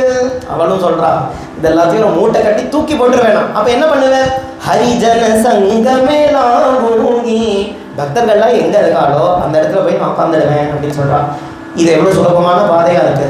இப்படி இருந்தா என்ன ஆகுதுன்னு சொல்றா, மீரா கே பிரபு கிரிதர நாகர சதா பிரேம ரஸ் சாப்பூங்கி. இப்படி இருந்துட்டாலே அந்த பரம பிரேம ரூபா அப்படின்னு ஒரு வார்த்தையை பார்த்தோமே, பகவான் இடத்துல துளி கூட சுவார்த்தமே இல்லாத அன்பு வைக்கிறது அது என்ன சுலபமான விஷயமா, என்ன ரொம்ப கஷ்டம்தான். துளி கூட சுவார்த்தமே இல்லாமல் அவர்கிட்ட எதுவுமே எதிர்பார்க்காம அவருடைய சுகம் என்னுடைய சுகம்னு ஒரு நிலை என்னன்னா இது கொடுத்துரும். இப்படி சுலபமாக நாம சொல்கிறதுனாலையும் கதை கேட்கறதுனாலையும் சாது சங்கத்தில் இருக்கிறதுனாலையும் இதுவே கொடுத்துட்டோம்னா பாகவதம் நமக்கு அவ்வளோ அழகாக பக்தினா என்ன அப்படின்னு காமிக்கிறது. பகவானுடைய கதையை கேட்கறது, பகவானுடைய நாமத்தை சொல்லுறது, சத்சங்கத்தில் போய் உட்காந்துக்கிறது, நிறைய கதையை படிக்கிறது, இதுதான் பக்தி அப்படின்னு அழகான ஒரு பாதையை காமிச்சு பக்தியினுடைய மகிமையும் பாகவதம் பல இடத்துல சொல்றது. மற்ற மார்க்கங்கள்லாம் எடுத்துட்டோம்னா கூட அவர்களுடைய மார்க்கத்துல பாதையில பலவிதமான தடைகள்லாம் அனுபவிப்பார். தடைகளை அனுபவிச்சு கீழே விழுவா. காமம் அப்படின்னு கிளம்பித்தனா கீழே விழுவா, கோபம்னு கிளம்பித்தனா கீழே விழுவா. இந்த மற்ற மார்க்கங்கள்லாம் இந்த மாதிரி இருக்க பக்தியில ஒரு பக்தன் கீழே விழுவானா அப்படின்னு கேட்டா விழவே மாட்டான் அப்படின்னு ரொம்ப அழகா பாகவதமே சொல்றது. ததானதே மாதவ தாவகா க்வசித் भ्रश्यन्ति मार्गा त्वयि बद्ध सौहृदाः त्वयाधिगुप्ता विचरन्ति निर्भया विनायकानि कपमूर्धसु प्रभो. இந்த பக்தி மார்க்கத்தில் போயிட்டோம்னு வச்சுக்கோங்க, தடைகள்லாம் வராதான்னு கேட்டால் வரதான் செய்யும். எந்த மார்க்கத்தில் போனாலும் பகவானை அடையணும்னு போயிட்டோம்னாலே 100% தடைகள் நிறைய வரும். நம்ம நல்ல பதவி கிடைக்கணும், நல்ல பணம் வரணும், நல்ல பட்டம் வரணும், நிறைய ப்ரொமோஷன் கிடைக்கணும், இப்படிலாம் பிரயத்தனப்பட்டோம்னு வச்சுக்கோங்களேன், நான் வாஸ்தவத்தை சொல்கிறேன், அதில் கூட தடை கம்மியாக தான் இருக்கும், அது கூட சுலபமாக கிடைச்சிடும். ஆனால் பகவானை பார்க்கணும்னு ஒருத்தன் கிளம்புறானே, அவனுக்கு தான் இன்னும் ஜாஸ்தியான தடை. ஏன்னா அதுதான் மாயை. மாயை அதுதான் பண்ணும். இந்த மாயை என்ன பண்ணும்னா, எப்படியாவது இந்த ஜீவனை இந்த சம்சாரத்திலேயே உழ வைக்கணும், சம்சாரத்திலேயே உழ வைக்கணும், தள்ளியோட பார்த்துட்டே தான் இருக்கும். நான் தான் குருநாதர் ஒரு மதுரை கீதத்தில் பகவானையே பார்த்து சொல்கிறேன், இந்த மாதிரி நான் எங்கேயோ இருக்க வேண்டியவன், ஆனால் ஏதோ ஒரு சத்சங்கம்னு எனக்கு கொடுத்து, ஒரு குருநாதர்னு கொடுத்து, இந்த மாதிரி பிரேமிக்கால தான் அவன் சன்னதியில் வந்து நான் நிற்கிறேன் அப்படின்னா இதுவே பெருசு. இவ்வளோ தூரம் வந்ததே பெருசுன்னு, இத்துணை தூரம் வந்ததே பெரும்பாடு கண்ணா உன்னை நோக்கி துணை தூரம் வந்ததே பெரும்பாடு கண்ணா உன்னை நோக்கி மாயை வெள்ளத்தில் எதிர் நீச்சல் போட்டு மாயை வெள்ளத்தில் எதிர் நீச்சல் போட்டு என் காயமரெல்லாம் கழிந்தே போச்சு துணை தோறும் வந்ததே பெரும்பாடு கண்ணா உன்னை நோக்கி. இந்த மாயை அப்படிங்கிறது என்றைக்குமே பகவானை அடைகிறோம்னு போனோம்னா நம்மளை எதிர்த்து தான் இந்த மாயை வந்துட்டே இருக்கும். இவனை எப்படியாவது விடக்கூடாது, இவனை எப்படியாவது மாயிலே இருக்க வைக்கணும் அப்படின்னு என்ன பண்ணிடும், பகவானை அடையணும்னு நம்ம ஆரம்பிப்போம், நமக்கு நிறைய பைசாவை கொடுக்கும். பகவானை அடையணும்னு ஆரம்பிப்போம், புகழை கொடுக்கும். பகவானை அடையணும்னு ஆரம்பிப்போம், பந்தத்தை ஜாஸ்திப்படுத்தும். ஏன்னா அவனை அடைய வைக்கக்கூடாது, புகழ் வந்ததுன்னா அதை மாட்டின்ட்டுருவான், பணம் வந்தால் அதில் மாட்டின்ட்டுருவான்னு பார்க்கும் இந்த மாயை.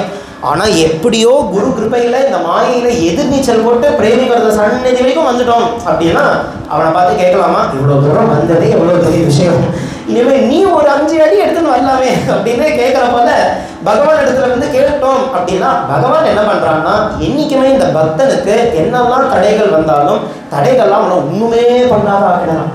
எந்த அளவுக்கு போயிடும்னா, இந்த பாகவத ஸ்லோகம் சொல்லுது, அந்த தடைகள்லாம் விநாயகானி கப மூர்தசு பிரபு அப்படின்னு. தடையெல்லாம் எப்படி ஆகிடுறதான், பகவான் அடையிறதுக்கான ஒரு படியாக ஆகிடுறதான்.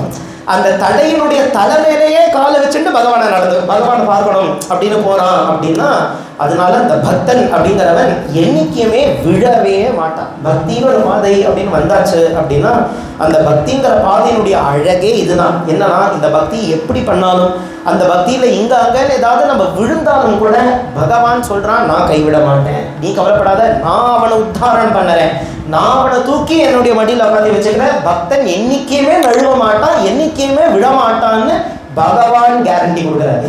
யார் கேரண்டி? எந்த தத்துவத்தை அடையணும்னு எல்லாரும் கஷ்டப்படுறாங்களோ அந்த பரதத்துவமான பகவானே அவருடைய வாக்குனால சொல்றார், கவலைப்படாத, என் பக்தன் விழவே மாட்டான், நமே பக்தா பிரணஷ்யதி, என் பக்தனுக்கு அழிவே கிடையாது, அவன் விழவே மாட்டான், எப்படி விழுந்தாலும் அவனை நான் தூக்கி விட்டுடுவேன் அப்படின்னு பகவானே சொல்றார். நான் எந்த மார்க்கத்தில் போகணும் நீங்களே சொல்லுங்க.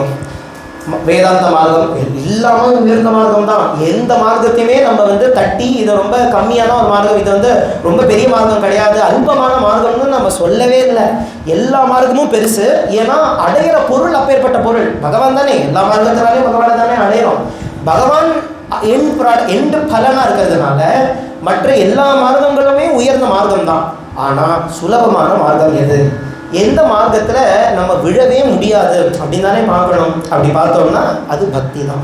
அந்த பக்திங்கிற ஒரு மார்க்கம் தான் பகவானை அடைக்கிறதுக்கான ரொம்ப சுலபம். சிஷ்யான்னா ரொம்ப அழகாக ஒரு கீர்த்தனத்தில் அதே தான் சொல்கிறார். கிம் யோகேன கிம் யானேன கிம் யோகேன கிம் யானேன किं मन्त्रेण किं यन्त्रेण भक्त्या सुलभो भगवान् मानसभक्त्या सुलभो भगवान् किं शास्त्रेण किं तीर्थेन पुण्यमेन किं धर्मेण भक्त्या सुलभो भगवान् मानसभक्त्या सुलभो भगवान् அண்ணா கேட்குற கிம் யோகேன கிம் யாகேன ஏன்பா யோகம் யாகம் மந்திரம் யந்திரம் தந்திரம் சாஸ்திரம் நியமம் ஏன்பா கஷ்டப்படலை பக்தியா சுலபோ பகவான் பக்தினால எவ்வளோ சுலபம் தெரியுமா அந்த பகவான் அப்படின்னு சொல்கிறார் பகவானே உத்தவன் இடத்துலையும் ஸ்ரீமத் பாகவதத்தில் இதே விஷயத்தை தான் சொல்கிறார் பக்தினால தான் என்ன அடைய முடியும் அப்படின்னே பகவான் சொல்லிடுறார் ந சாதயதி மாம்யோ न सांख्यं धर्म उद्धवा न स्वाध्यायस्तपस्यादो यथा भक्तिर्ममोर्जिता भक्त्याहमेकया ग्राह्यः श्रद्धयात्मा प्रियः सदा भक्तिः पुनाति मन्निष्ठा स्वपाकानपि संभवात् பகவான் அவனுடைய வாக்குனால இது ஒரு இடம் நான் எடுத்து சொல்கிறது இந்த மாதிரி பாகவதமாக இருக்கட்டும் பகவத்கீதையாக இருக்கட்டும் பல இடங்களில் ந சாதியதி மாம் யோகோ ந சாங்கியம் ந சுவாத்தியாயா ந தபா தபசுனாலேயோ யோகத்தினாலேயோ யாகத்தினாலேயோ இதனாலாம் கூட நான் அடைய முடியுமா இல்லையான்னு தெரியல உத்தவா ஆனால் பக்தினால சுலபமாக அடைஞ்சலாம் பக்தியாக ஏகையா கிராஹ்யா பக்தி ஒன்றுனால தான் என்ன அடைய முடியும் அப்படின்னே உத்தவனை பார்த்து பகவான் அப்படி சொல்கிறார் அப்படின்னா எப்பேற்பட்ட அழகான ஒரு மார்க்கம் இந்த பக்தி மார்க்கம் அப்படிங்கிறது அதனால தான் பகவான் பாகவத தர்மம் அப்படிங்கிறத அமைச்சே கொடுக்குறது இந்த பக்தியும் பாகவத தர்மமும் வேறு கிடையாது பாகவத தர்மம் என்ன சொல்கிறதுனா பக்தியை தான் பாகவத தர்மம் ரொம்ப அழகாக காமிக்கிறது இந்த நாம சங்கீர்த்தனம் பகவானுடைய கதையை கேட்கறது பகவானோட சாதுக்களோட சேர்ந்து இருக்கிறது இதுதான் பாகவத தர்மம் இதை தவிர வேற அப்படின்னு சொல்கிறதுக்கு இல்லை அப்பேற்பட்ட இந்த பாகவத தர்மம் அப்படின்னு எடுத்துட்டோம்னா பாகவத தர்மம் முக்கியமாக சொல்லக்கூடிய விஷயம் என்னன்னா கலியுகத்துக்கு ஒரே ஒரு வழி தான் இருக்குது என்னன்னா நாம சங்கீர்த்தனம் அதுதான் பாகவத தர்மத்தினுடைய ரொம்ப முக்கியமான ஒரு விஷயம் பாகவத தர்மம்னு எடுத்துட்டோம்னாலே நாமா கதை கேட்கறது சாது சங்கம் இப்படின்னு சொல்லிடலாம் சாதுக்களுக்கு சேவை பண்ணுறது நிறைய நாமா சொல்றது கதை கேட்கறது அப்படின்னு அதுலேயும் பிரத்யேகமாக ரொம்ப முக்கியமான ஒரு விஷயம் அப்படின்னு எடுத்துட்டோம்னா அதுவும் இந்த யுகத்துக்கான தர்மம் அப்படின்னு எடுத்துட்டோம்னா இந்த யுகத்துக்கான தர்மம் நாம சங்கீர்த்தனமே தியானமாம் கிருத யுகத்தில் வேள்வியும் அழலோம்பலுமாம் திரேதாயுகத்தில் துவாபர யுகத்தில் பூஜையாம் கலியுகத்தில் நாமம் ஒன்றே போதுமாம் குருநாதரும் கலிதர்மோந்தியார் ஆரம்பிக்கிறதுக்கு முன்னாடி ரொம்ப அழகான ஒரு ஸ்லோகத்தையே சம்ஸ்கிருத ஸ்லோகத்தையே அப்படியே தமிழில் அர்த்தம் சொல்கிற போல தான் எடுத்து கொடுக்குறார் ஒரு ஒரு யுகத்துக்கும் அந்தந்த யுகத்துக்கான தர்மம் அப்படின்னு சொல்லப்பட்டிருக்கு நம்ம எல்லாருக்குமே தெரியும் 4 யுகங்கள்லாம் என்ன கிருத யுகம் திரேதா யுகம் துவாபர யுகம் கலியுகம் அப்படின்னு 4 யுகங்கள் இருந்திருக்கு அதில் நம்ம இப்போ இருக்கிறது கலியுகம் அப்படிங்கிற ஒரு காலத்தில் இருக்கோம் அப்படின்னு எல்லாருக்குமே தெரியாது இந்த ஒரு ஒரு யுகத்திலையுமே பகவான் அடையிறதுக்கு ஒரு ஒரு வழி அப்படின்னு சொல்லியிருந்தார் அந்தந்த யுகத்துக்கு தர்மம் இது இந்த தர்மத்தில் இருந்தால் தான் பகவான் அடைய முடியும் சுலபமா அப்படிங்கிறது போல அந்தந்த யுகத்துக்கு ஒரு தர்மம் அப்படின்னு கொடுத்துருக்கா அதில் தியானமாம் கிருதயுகத்தில் எல்லா ஜனங்களுமே ரொம்ப சாத்வீகமாக இருந்ததுனால எல்லாரும் தியானத்தினாலே பகவான் அடைஞ்சார் கொஞ்சம் அடுத்த யுகத்தில் திரேதா யுகத்தில் கொஞ்சம் சாத்வீகம் கம்மியாகுது ராஜசம்னு ஒரு குணம் இன்னும் ஜாஸ்தியாக ஏதாவது கிரியை பண்ணணும்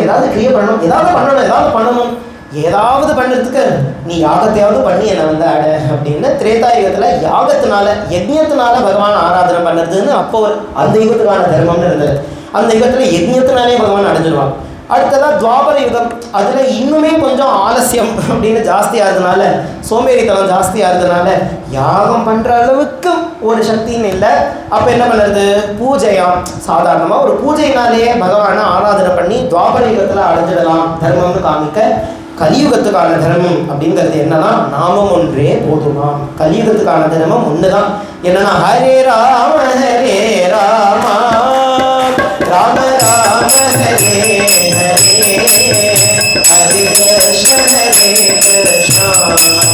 கிருஷ்ண கிருஷ்ண ஹரே ஹரே ஹரியையும்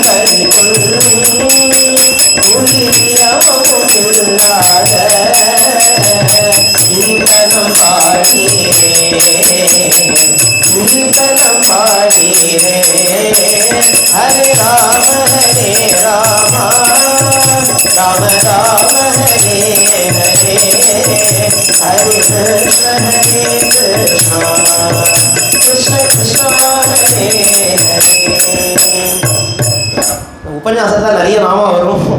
ஏன் அப்படின்னா அது மகாபிரபு சரித்திரம். அதனால மகாபிரபு சரித்திரம், மகாபிரபு விதரணம் பண்ணதே மகாமந்திரத்தை தான். அதனால பதே பதே நாமா சொல்லுவோம். எல்லாருமே சேர்ந்து எங்கெங்கெல்லாம் நாம வருதோ எல்லாரும் சேர்ந்து ஜோரா நாமா சொல்லுவோம் அப்படின்னு ஒரு பிரார்த்தனை.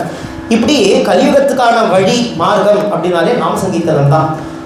கலியுகத்துக்கான தர்மம் மட்டும் கிடையாது, யுக தர்மம் அப்படின்னு மட்டும் கிடையாது. குருநாதர் ரொம்ப அழகாக சொல்லுவார், இதுதான் சனாதன தர்மம் அப்படின்னு. சனாதன தர்மம் அப்படின்னு ஒரு பேர் ரொம்ப பிரபலமாக இப்போ எல்லாருமே சொல்லிட்டு இருக்கோம் இல்லையா? அந்த சனாதன தர்மம் என்னன்னா நாம சங்கீர்த்தனம் தான் சனாதன தர்மம் அப்படின்னு குருநாதர் சொல்றார். ஏன்னா இந்த மார்க்கம் தான் முதல்லேருந்து வர மார்க்கமாகும். இந்த நாமா அப்படிங்கிறது எப்படி தெரியுதுன்னா, ஃபஸ்ட்டு யாரெல்லாம் வந்திருக்காளோ அவ இடத்துலேருந்தே பார்க்கலாம்.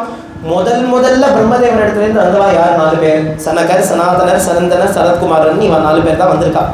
இவ 4 பேர் இருக்காளே சரத்குமாரர்கள். இந்த சரத்குமாரர்கள் முதல்ல வந்தவா. இவ என்ன பண்ணா அப்படின்னா, ஹரே ராம ஹரே ராமா ராம ராம ஹரே ஹரே ஹரே கிருஷ்ண ஹரே கிருஷ்ண கிருஷ்ண ஹரே ஹரே. பாகவத மகாத்மியமே அழகாக எடுத்து காமிக்கிறது. எப்பொழுதுமே ஹரிஷரணம் ஹரிஷரணம் ஹரிஷரணம்னு ஹரிநாம சங்கீர்த்தனம் தான் இவர்கள் பண்ணிட்டு இருந்தாங்க. யாரு? முதல்ல வந்த 4 பேர். அப்போ எது சனாதன தர்மம்? நாம தான். நாம சங்கீர்த்தனம் தான் சனாதன தர்மம் அப்படின்னு காமிப்பார். அப்பேற்பட்ட நாமம், அப்பேற்பட்ட பாகவத தர்மம் இது சாட்சாத் பகவானே உபதேசம் பண்ணது. அப்பேற்பட்ட ஒரு பெருமை உண்டு இந்த பாகவத தர்மம். ஸ்ரீமத் பாகவதத்தில் ஏகாதச ஸ்கந்தத்தில் ரொம்ப அழகாக இதெல்லாம் சொல்லிட்டு வர குருநாதர் இதை அழகாக எக்ஸ்பிளைன் பண்ணுவார். எப்படின்னா, ஒரு யூனிவர்சிட்டி இருக்கு. அந்த யூனிவர்சிட்டியில் பல ப்ரொஃபஸர்ஸ் எல்லாம் இருக்கா. அதற்கான ஒரு டீன், ஒரு ஹெட், பிரின்சிபல் அப்படின்னு ஒருத்தர் இருக்கார். இப்போ பலவிதமான சப்ஜெக்ட்ஸை இந்த யூனிவர்சிட்டியில் கற்றுக் கொடுப்பாங்க. பயாலஜின்னு ஒரு சப்ஜெக்ட் இருக்கும், ஃபிசிக்ஸ்னு ஒரு சப்ஜெக்ட் இருக்கும், கெமிஸ்ட்ரின்னு இருக்கும், மேத்ஸ்ன்னு இருக்கும். இவ்வளோ சப்ஜெக்ட்லாம் இருக்கு இல்லையா? இந்த பிரின்சிபல் இவர் அடுத்த வருஷம் ஆரம்பிக்க போகிறதுனா, சரி இப்போ நம்ம டீச்சர்ஸ் எந்தெந்த சப்ஜெக்ட்டுக்கு யாரை எதுக்கு வச்சுக்கலாம் அப்படின்னு ஒரு நோட் பேப்பர் எடுத்துக்கிறது. இது சரி, இந்த பயாலஜியா இதை இவன் கற்றுக் கொடுக்கட்டும், கெமிஸ்ட்ரியா இதை இவன் கற்றுக் கொடுக்கட்டும், சயின்ஸ் இதுவா மேத்ஸா இது கற்றுக் கொடுக்கட்டும் அப்படின்னு ஒன்றுனா சொல்லுவான். இப்போ அந்த ப்ரொஃபஸருக்கு ஃபிசிக்ஸ் அப்படிங்கிற சப்ஜெக்ட் ரொம்ப பிடிச்சிருக்கு அப்படின்னா அவர் பார்ப்ப, இந்த சப்ஜெக்டை யாருக்கும் கொடுக்க வேண்டாம், நம்மளே கற்றுக் கொடுப்போம், ஏன்னா இது நமக்கு தான் ரொம்ப பிடிச்சிருக்கே அப்படின்னு அந்த சப்ஜெக்டை அவரே கற்றுக் கொடுப்பார். அந்த டீனே, அந்த ப்ரொஃபஸரே, அந்த மெயின் பிரின்சிபலே. இந்த மாதிரி எப்படி யூனிவர்சிட்டியில் அந்த டீனுக்கு பிடிச்ச சப்ஜெக்டை அவரே சொல்கிறாரோ, பகவான் பார்த்தாராம். ஒரு மார்க்கத்தையுமே எடுத்து கொடுக்கணும் இல்லையா ஜனங்களுக்கெல்லாம் பகவான் அடையிறதுக்கான. அந்தந்த மார்க்கத்துக்கு யாரை நம்ம அமைக்கிறது அப்படின்னு பார்க்கும் போதே, வேதாந்தம் அப்படின்னு மார்க்கம் வந்தது. வேதாந்தமா சரி இதை இவர் கொடுப்போம், அவருக்கு கொடுத்தாச்சு. யோகம் அப்படின்னு ஒரு மார்க்கம் வந்தது. யோகமா சரி பதஞ்சலி கூப்பிட்டோம், அவருக்கு அது கொடுப்போம் அப்படின்னு சொல்லியாச்சு. கர்ம மார்க்கத்துக்கு யாரெல்லாம் கூப்பிடலாம் பார்த்து அதெல்லாம் கொடுத்தாச்சு. பக்தி அப்படின்னு இருந்துதான் பகவான் பார்த்தார், இதை யாருக்கும் கொடுக்க வேண்டாம், இது எனக்கு ரொம்ப பிடிச்சதா இருக்கிறதுனால நானே இந்த பக்தியை கற்றுக் கொடுக்குறேன் அப்படின்னு. ஏவை பகவதா புரோக்தா உபாயா ஹ்யாத்மலப்தயே அஞ்சஹா பும்சாம விதுஷாம் வித்தி பாகவதா ஹிதான். ஏவை பகவதா புரோக்தா, இந்த பாகவத தர்மமானது பகவானாலே கற்றுக் கொடுக்கப்படுது. ஏன்னா அவருக்கு அவ்வளோ பிடிச்ச மார்க்கம். பகவான் அடையிறதுக்கான பிடிச்ச வழின்னு ஒன்று இருக்கணுமே. சுலபமான வழி அதெல்லாமும் இருக்கு, ஆனால் பகவானுக்கு பிடிச்சது பாகவத தர்மம் தானா. இந்த பாகவத தர்மத்தில் வந்தோம்னா எப்படி இருக்குன்னா, அஞ்சஹாவும் சாம விதுஷாம் வித்தி பாகவதா நீதான். பாகவத தர்மம் அப்படின்னு வந்தாச்சுன்னா கஷ்டப்படுறதுக்கு இடமே இல்லை.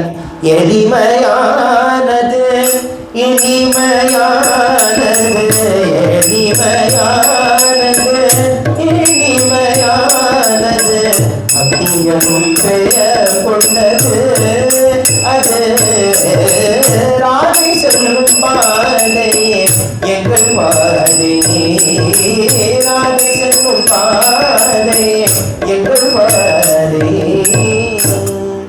நமக்கு சுவாமி சுவாமினி காமிச்சு கொடுத்த மார்க்கமும் இந்த பக்தி மார்க்கம் தான், பாகவத தர்மம் தான். அந்த பாகவத தர்மம் எப்பேற்பட்டதுன்னா எளிமையானது, இனிமையானது, பக்தி எனும் பெயர் கொண்டது. பாகவத தர்மம்னா வேற எதுவும் நம்ம நினச்சிக்க வேண்டாம், பக்தி தான் பாகவத தர்மம், பாகவத தர்மம் தான் பக்தி. அது எப்படி இருக்குன்னா ரொம்ப எளிமை, ரொம்ப சிம்பிளான ஒரு மார்க்கம், ரொம்ப ஸ்வீட்டான ஒரு மார்க்கம், ரொம்ப இனிமையான ஒரு மார்க்கம். அதனாலேயே இந்த மார்க்கத்தில் போகிறவர்கள் கஷ்டப்படவே மாட்டாங்க. ஒரு பயணத்துக்கு போகிறோம் அப்படின்னா அந்த பயணத்துக்கு போகும்போதே 2 ரூட் இருக்குது. நம்மளே பார்க்குறோம், நம்ம மேப்ஸ் இப்போ தான் எல்லாத்துக்குமே கூகுள் மேப்ஸ் போட்டுறோம். அந்த மேப்ஸ் ஓப்பன் பண்ணி பார்க்குறோம், 2 வழியாக 2 பாதையில் அடையலாம்னு காமிக்கிறது. ஆனால் அது 2 பாதையிலையுமே எது நம்ம முக்கியமாக பார்ப்போம், எது ரொம்ப சீக்கிரமாக போகுதுன்னு காமிக்கிறது அப்படின்னு ஒன்று பார்ப்போம். இன்னொன்று எது பார்ப்போம்னா எது இன்னும் கம்ஃபர்டபுளான பாதையாக இருக்கும் அப்படின்னு பார்ப்போம். ரொம்ப ரோடு உடஞ்செல்லாம் போகாமல் நல்லா ஸ்மூத்தாக இருக்கணும். அப்படி போகிற வழியிலேயே சுற்றி பார்த்தோன்னா நிறைய மரங்கள், செடிகள், கொடிகள் அப்படியே நல்லா பச்சை பசேன்னு இருக்கணும், பார்த்துட்டு அதை அனுபவிச்சுட்டு வரணும், இதெல்லாம் பார்ப்போம். இன்னொன்று போகிற வழியில் கார் நம்ம புக் பண்ணணும்னா காரும் பார்த்து தான் பண்ணுவோம். இந்த கார் வந்து நல்லா கம்ஃபர்டபுளாக இருக்குமா, உட்காந்தானா நமக்கு வழி தெரியாமல் இருக்குமா, இப்படின்னா சாதாரணமாக இங்கே ஒரு இடத்துக்கு போகிறதுக்கே நம்ம வழிக்கு இவ்வளோ பார்க்குறோம்னா பகவான் அடையிறதுக்கான வழிக்கும் இதை பார்க்க வேண்டாமா? பகவான் அடையிறதுக்கான வழியிலையுமே ரொம்ப கம்ஃபர்டபுளான ஒரு வழி, அப்படியே நம்ம ரசிச்சுட்டு போகிற மாதிரி ஒரு வழி, நேரமே போகிறது தெரியாத மாதிரி ஒரு வழி அப்படின்னு கேட்டால் அது பாகவத தர்மம் தான். நம்ம ஆரம்பிப்போம், ஆரம்பிச்சது எப்பன்னு தெரியாது, உடனே பார்த்தா பகவான் அடைஞ்சிடுவோமா. அஞ்சஹா பும்சாம் அவிதுஷா, ரொம்ப சீக்கிரமாக பகவான் அடைஞ்சிடலாம். இந்த பாகவத தர்மத்தில் வரத்துக்கு நிறைய படிச்சிருக்கணுமா, ரொம்ப தெரிஞ்சிருக்கணுமான்னா அவிதுஷா, முட்டாளாக இருந்தாலும் போதும், இன்னும் பிரயோஜனம், முட்டாளாக இருந்தாலும் இந்த பாகவத தர்மம்னு வந்துட்டோம் அப்படின்னா சுலபமாக பகவான் அடைஞ்சிடலாம். வித்தி பாகவதா கீதான் அப்படின்னு ரொம்ப அழகாக இந்த பாகவத தர்மத்தினுடைய பெருமை, அந்த பாகவத தர்மம் அந்த நாம சங்கீர்த்தனத்தினுடைய பெருமை எடுத்து காமிக்கிறது. இப்படி பாகவத தர்மம், நாம சங்கீர்த்தனம், கதாசிரவணம் இதெல்லாம் நமக்கு விதிச்சிருக்கு, இதெல்லாமே பாகவத தர்மம்னு நமக்கு கொடுத்தாச்சு. ஆனால் யாராவது ஒரு சில பேர் வந்து இதை எப்படி பண்ணணும் அப்படின்னு காமிச்சாதானே நமக்கு தெரியும். இந்த பாகவத தர்மத்தில் எப்படி இருக்கணும், இந்த நாமத்தினுடைய பெருமை எப்பேற்பட்டது, கதை கேட்கறதுடைய பெருமை எப்பேற்பட்டது, இதெல்லாம் அவரவர்கள் வாழ்க்கையில் நடந்து அதை நமக்கு காமிச்சாதான் இன்னுமே நமக்கு ஊர்ஜிதமாக, நமக்கு ஒரு நம்பிக்கை, ஒரு திருடமான விசுவாசம் ஏற்படும் இந்த நாமத்தினுடைய பெருமையிலையும் கதையினுடைய பெருமையிலையும் பாகவத தர்மத்தினுடைய பெருமையிலையுமே. அப்போ இந்த பாகவத தர்மத்தை நமக்கு காமிச்சு கொடுக்கணும், கற்றுக் கொடுக்கணும்னே பகவானே என்ன பண்ணறான் அப்படின்னா பல ரூபங்கள் எடுத்துட்டு அவதாரம் பண்ணறான் இந்த பூமியில். பாகவதமே இந்த இடத்துல எடுத்து காமிக்கிறது.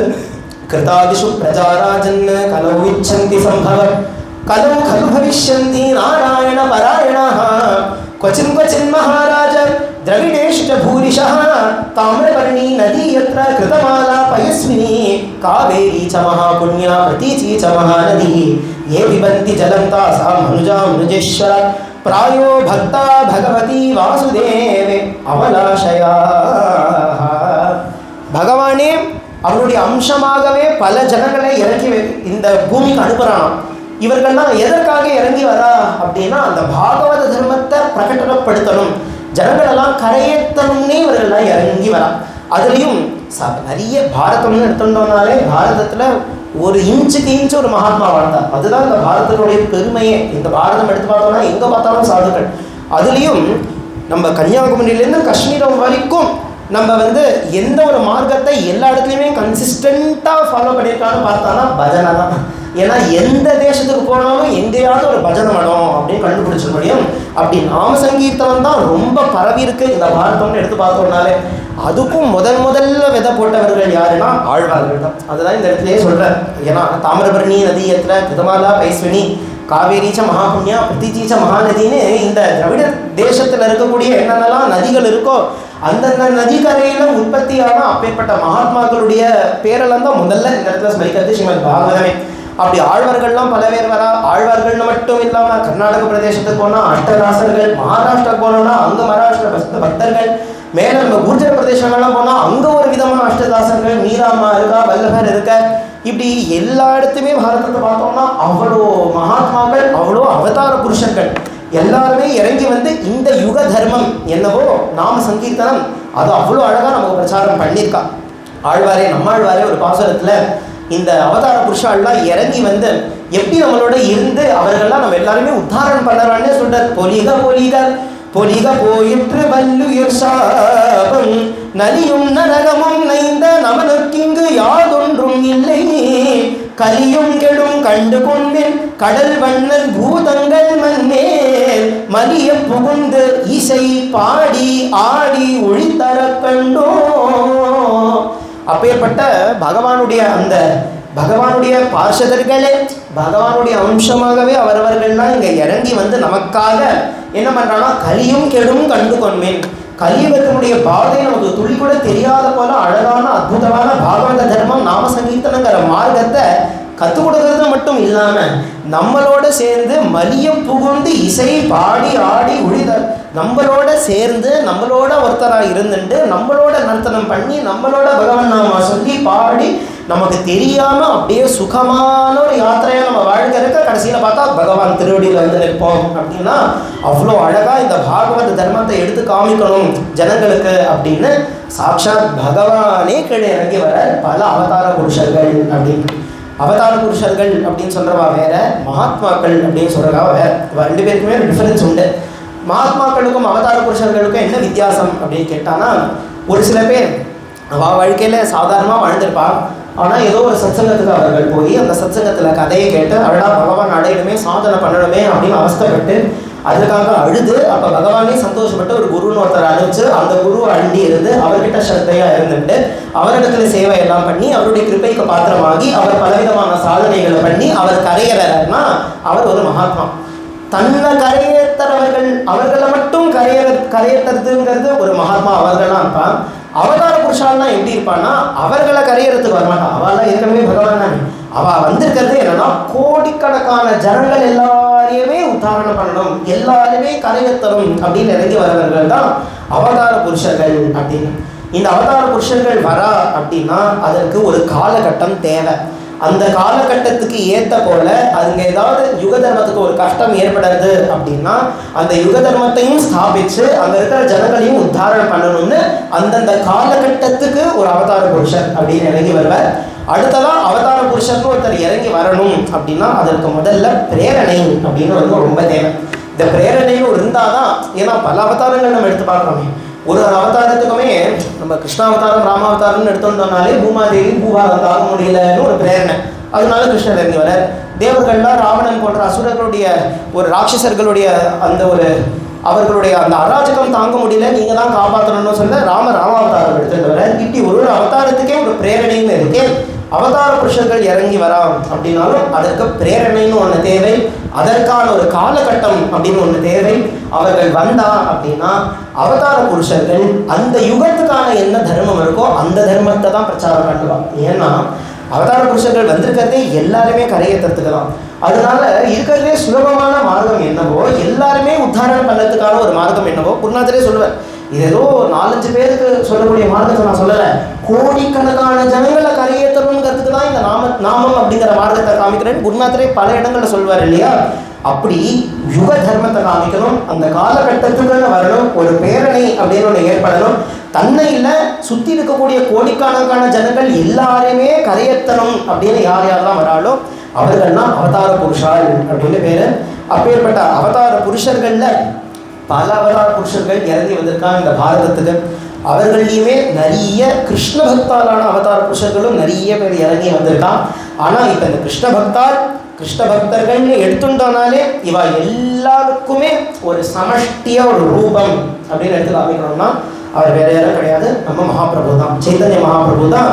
கிருஷ்ண பக்தி அப்படின்னு எடுத்துட்டோம்னாலே அந்த கிருஷ்ண பக்திக்கு ஒரு உருவத்தை கொடுக்கணும் அப்படின்னா அது மகாபிரபு அப்படின்னு சொல்ல முடியும். கிருஷ்ண பக்தர்கள் அப்படின்னு எடுத்துட்டோம்னா எல்லா கிருஷ்ண பக்தர்கள் மத்தியிலையுமே அக்ரகண்யர் அப்படின்னு ஒருத்தர் சொல்லணும்னா அதுலேயும் நம்ம மகாபிரபு நம்மளால சொல்ல முடியும். பகவானுக்கு பகவானாகவும் இருந்தார், பக்தனுக்கு பக்தனாகவும் இருந்தார். அப்படிதான் இருந்தார் நம்ம சைத்தன்ய மகாபிரபு. ஒரு அவதாரத்துக்குமே அது அதனுடைய காரணம் உண்டு அப்படின்னு சொன்னேன். அந்த அவதாரத்துக்கு ஒரு அவசியம், ஒரு பிரேரணை அப்படின்னு. அப்படி நம்மளே பார்த்துன்னு வரலாம். கிருஷ்ணாவதாரத்துக்கு பூமாதேவியினுடைய பிரார்த்தனை. நரசிம்மர் அந்த இடத்துல தோன்ற அப்படின்னா சத்தியம் விதாத்தும் நிஜபிருத்திய பாஷிதம். அந்த பக்தனான பிரகலாதர் இங்கே இருக்காரே, பெருமாள் இங்கே இருக்காரே அப்படின்னு சொல்ல அந்த பக்தனுக்காக வந்தார் நம்ம நரசிம்மர். ராமர்னா தேவர்கள்லையும் பிரார்த்தனை பண்ணால் அதனால ராமர் இறங்கி வந்தார். இப்படி விபவாவதாரங்கள். இதுவே பகவானே ஒரு அம்சமா கீழே இறங்கி வந்து அவதார புருஷர்களா வருத ஒரு சில பேர் எடுத்து பார்க்கணும் அப்படின்னா ஆதிசங்கர பகவத் பாதாள் எடுத்துக்கலாம். சாட்சாத் சங்கரரே ஒரு அவதாரம் எடுத்துக்கிறார் ஆதிசங்கர பகவத் பாதாள் அப்படின்னு. அவருடைய அவதாரத்துக்கு என்ன காரணம், என்ன அவசியம் சொன்னேன் இல்லையா, ஒரு காலகட்டம் அப்படின்னு ஒன்று ரொம்ப தேவையா இருக்கு அப்படின்னு. அவர் அவதாரம் பண்ணக்கூடிய காலகட்டத்தில் இந்த பௌத்த மதம் ஜெயின மதம்லாம் ரொம்ப பரவரம் எடுத்து ஒரு இடத்துலையுமே அவர்களும் எப்பேற்பட்ட ஒரு சித்தாந்தம் அவர்கள் ஸ்தாபிச்சா அப்படின்னா வேதத்தை அவர்கள் ஒத்துக்கிறது இல்லை, ஈஸ்வரனை அவர்கள் ஒத்துக்கிறது இல்லை. அவன் சொல்றான் ஆத்மாங்கிறது நித்தியமே கிடையாதுப்பா, ஆத்மா சாஸ்வதமே கிடையாது, அது க்ஷணிக்கும், ஒரு க்ஷணத்துக்கும் ஆத்மா ஒன்னொன்று புதுசாக தான் வந்து ஆத்மாங்கிறது நித்தியமே கிடையாது, ஈஸ்வரனே கிடையாது, வேதமே கிடையாதுன்னு அவைதிகமான ஒரு மதம் பல இடங்கள்ல பரவ ஆரம்பிச்சிடுது அந்த சங்கர பகவத்பாதால் அந்த காலத்துல. இது ஒரு பக்கம். இப்படி இருக்க இன்னொரு பக்கம் பார்த்தோம்னா நிறைய பேர் வெறும் கர்மா கர்மா கர்மா கர்மானே பண்ணிட்டு இருந்தாரு தவிர அந்த கர்மா பண்றதுனுடைய பலனே சித்த சுத்தி ஏற்பட்டு பகவான் அடையணுமே ஞானத்தை அடையணுமேங்கிறது ஒரு எண்ணம் வருதுதான். ஆனா அது வராம வெறும் கண்மட்டர்களாகவே இருந்துட்டு இருக்க ஒரு பக்கம். இப்படி எல்லா ஜனங்களும் இருக்க இவர்கள் எல்லாருமே கரையேற்றணும் அப்படின்னு இந்த வைதிக மதத்தை ஸ்தாபிக்கிறதுக்குனே இறங்கி வர ஆதிசங்கர பகவத்பாதால் பௌத்த மதம் ஜெயின மதம் போன்ற இந்த நிரீஸ்வர மதங்கள் எதெல்லாம் இருக்கோ வேதத்தை ஏற்றுக்காத மதங்கள்லாம் எது இருக்கோ அதெல்லாம் கண்டனமும் பண்ணி வைதிக மதத்தையும் ஸ்தாபிச்சு ரொம்ப அழகாக உபநிஷத்துக்கெல்லாம் பாஷ்யம் எழுதி கர்மட்டர்களாக யார் யாரெல்லாம் இருக்காளோ அவர்களுக்கும் பலவிதமாக உபதேசங்களை ஞானத்தை உபதேசம் பண்ணி அந்த ஒரு காலகட்டத்துக்கு எப்போ எந்த ஒரு காலத்தில் வேதத்தையே அவர்கள் இல்லைன்னு சொல்லி ஈஸ்வரனே கிடையாதுன்னு சொல்லிட்டு இருந்தாலும் அந்த காலத்தில் வேதம் வைதிக தர்மத்தை ஸ்தாபிச்சு ரொம்ப அழகாக ஒரு அவதாரம் எடுத்துன்னு வந்தது அப்படிங்கிறது ஆதிசங்கரனுடைய அவதாரம். அப்போ அவருடைய அவதார காரணம் அப்படிங்கிறது இது அப்படின்னு எடுத்து சொல்லலாம்.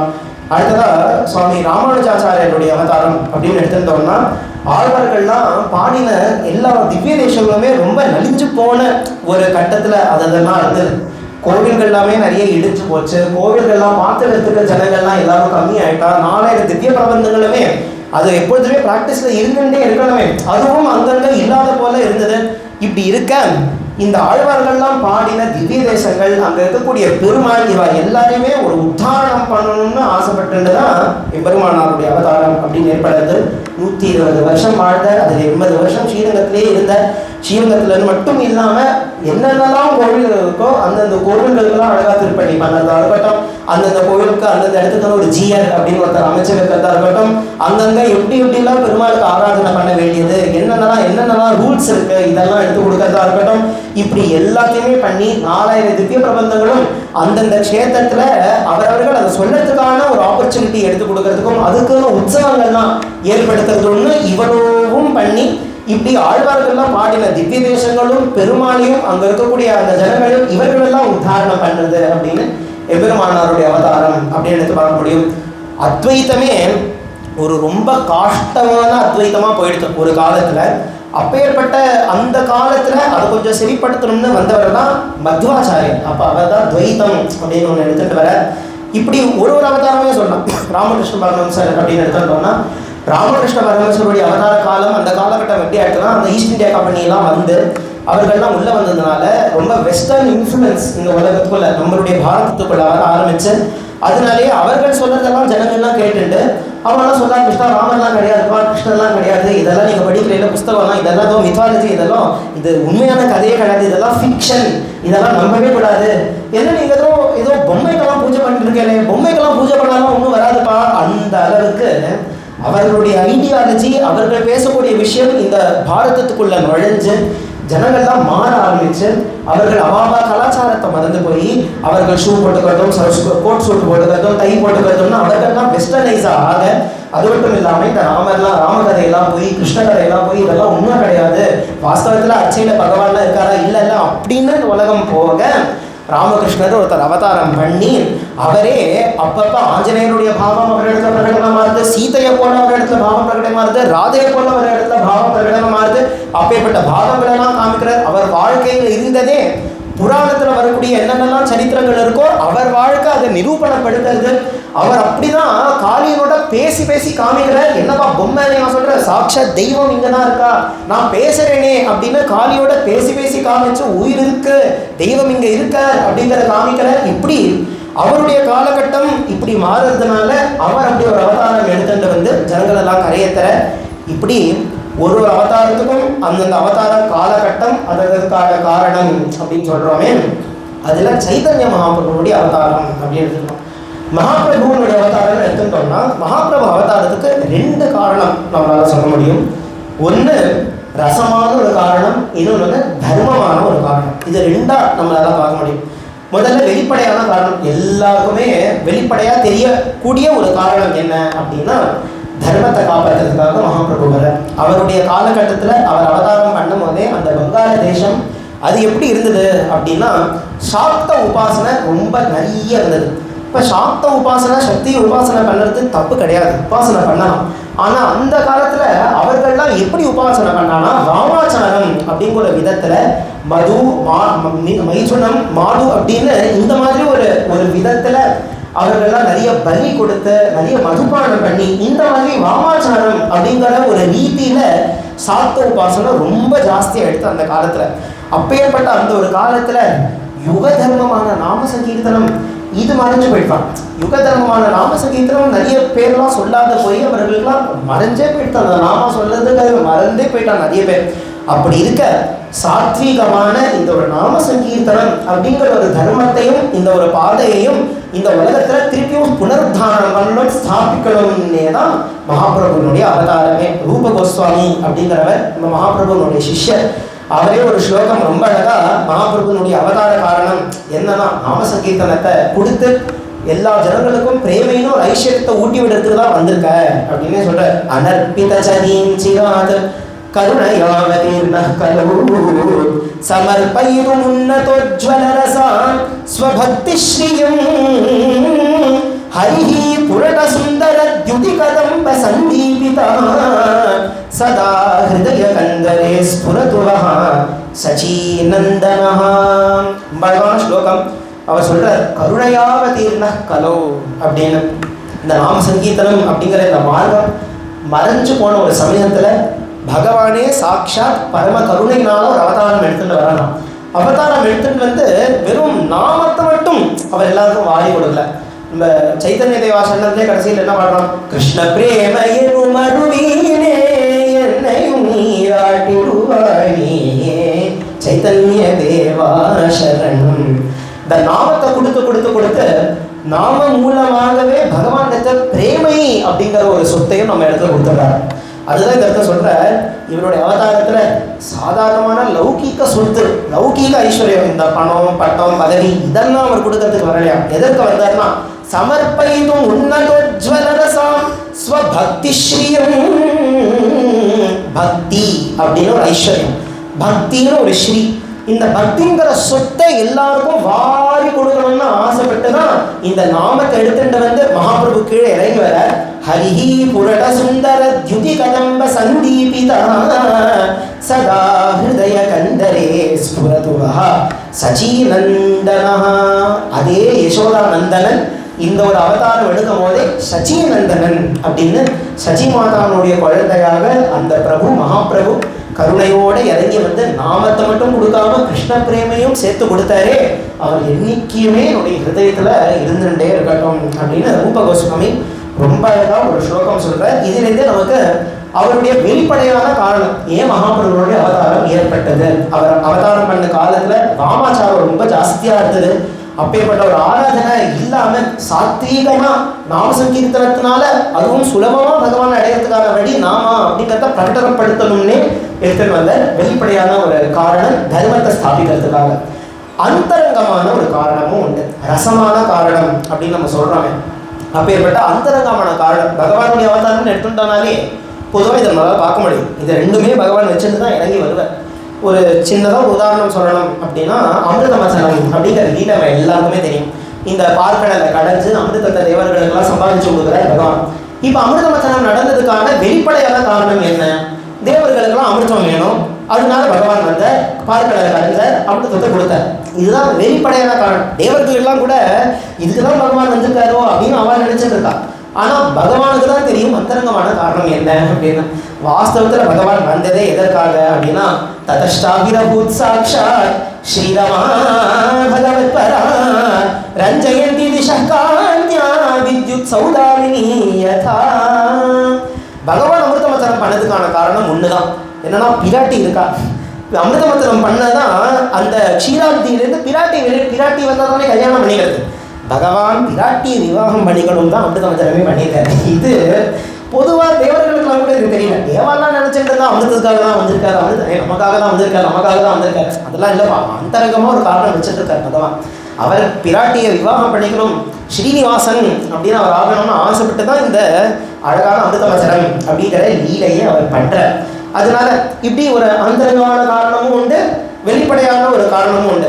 இதில் மகாபிரபு சரித்திரத்தில் வெளிப்படையான காரணம் பார்த்துட்டோம், தர்மத்தை சாபிக்கிறதுக்காக, நாம சங்கீர்த்தனத்தை பரவறதுக்காக, இந்த வாமாச்சாரம் போன்றவைகளான இந்த மாதிரி ஒரு வழியில யார் யாரெல்லாம் போகிறாரோ அவர்களுக்கெல்லாம் நல்ல புத்தியை சொல்லி அவர்களையும் உத்தாரணம் பண்ணணும், அவர்களுக்கும் நாமத்தை கொடுக்கணும், பிரேமையை கொடுக்கணும் அப்படின்னு எடுத்துன்னு வந்த வெளிப்படையான காரணம். அந்தரங்கமான காரணம் என்ன அப்படின்னு மகாபிரபு பக்தாள்கள்லாம் ரொம்ப அழகா ஸ்மரிக்கிறார். ஸ்ரீராதாயா பிரளய மகிமா கீதுஷோ வானைவ ஸ்வாத்யோ ஏனாத்புத மதுரிமா கீதுஷோ வாமதீயः சௌఖ్యం சாஸ்யாமதனுபவதः கீதுஷோ வேதிலோகாத் தத்பாவாட்யः சமஜனி சசீகருக சிந்தோ ஹரிது. பகவானுடைய மகாபிரபுவனுடைய அவதாரம் அந்தரங்க காரணம் என்ன அப்படின்னு இந்த ஸ்லோகத்தினாலே புரிஞ்சுக்க முடியாது.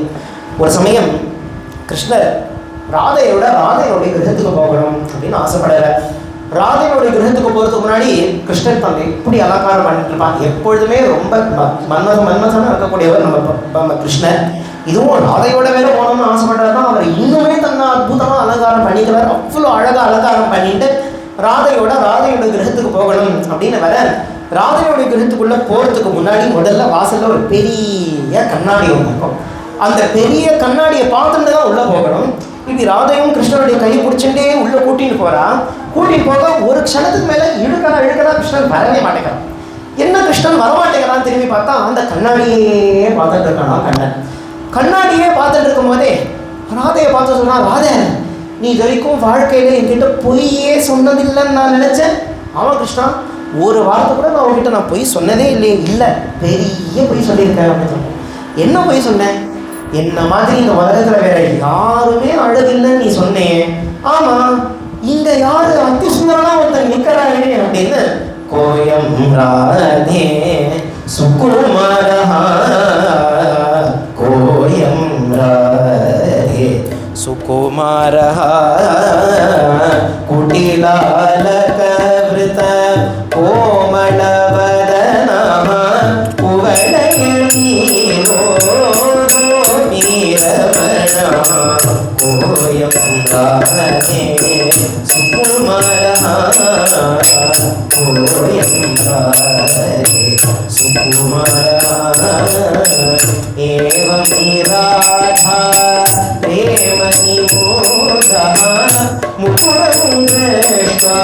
मुकुरङ्गयति मुकुन्दः कोयं राधे सुकुमारः कोयं राधे सुकुमारः. யாரெல்லாம் நம்ம வசந்தோத்சவம் வந்து கலந்துட்டேரோ அவர்களாம் இது அனுபவமாகவே இருக்கும்.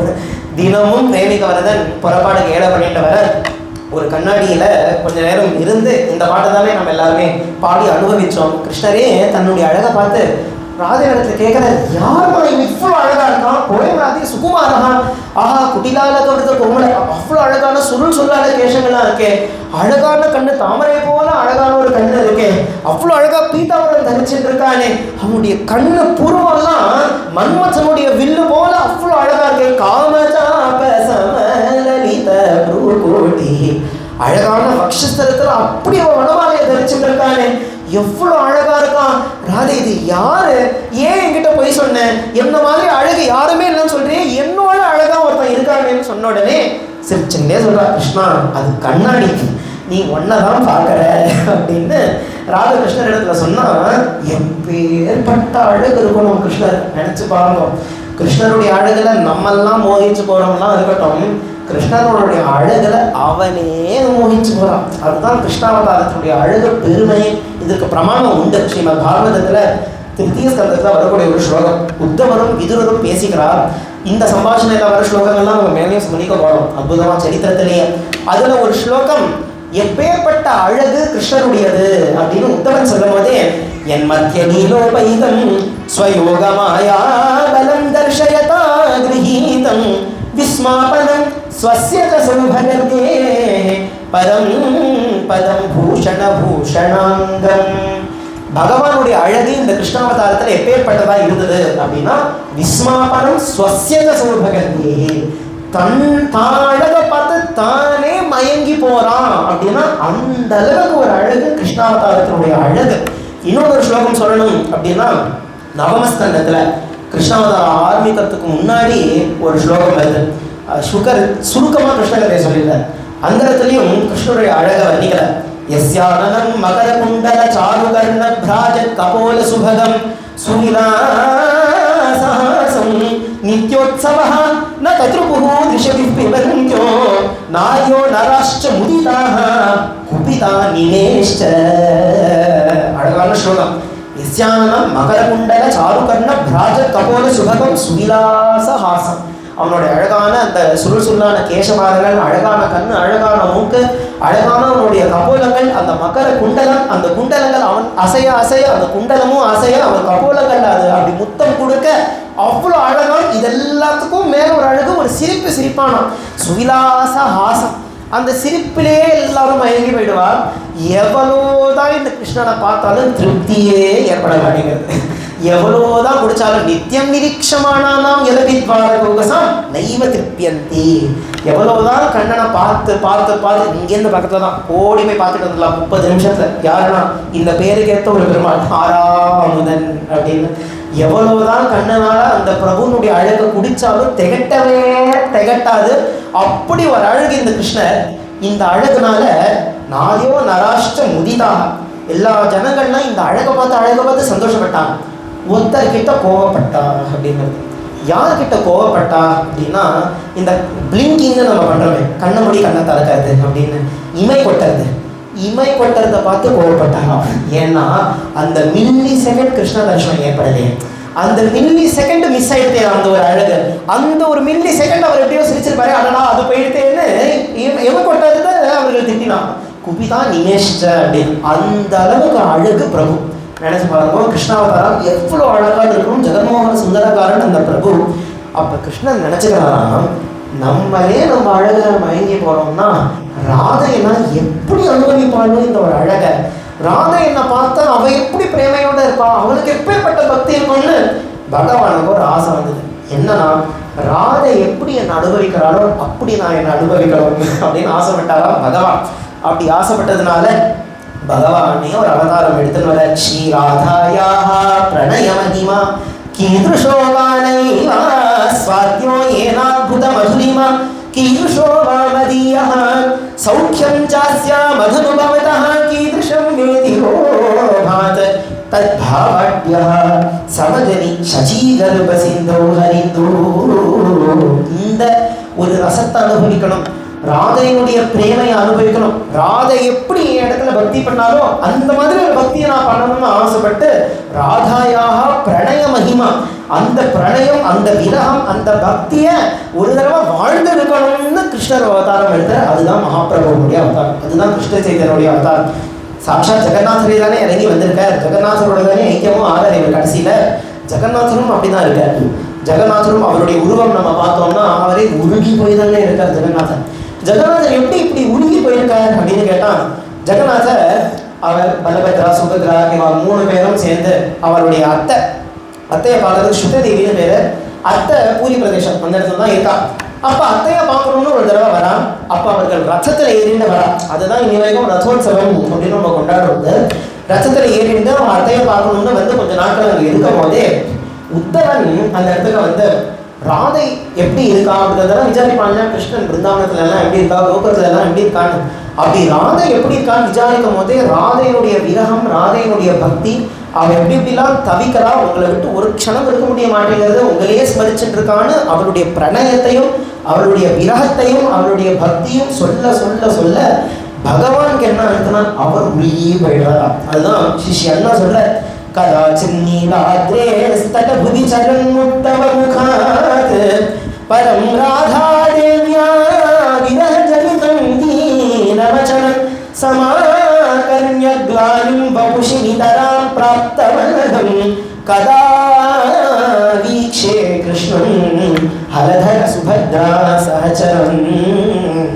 உத்தவனுடைய முகத்திலிருந்து ராதையினுடைய விரகத்தை கேட்ட உடனே பிரபுனால தாங்கிக்க முடியலையா அந்த ஒரு விரகம், அவருடைய பக்தி, அவருடைய பிரேமை.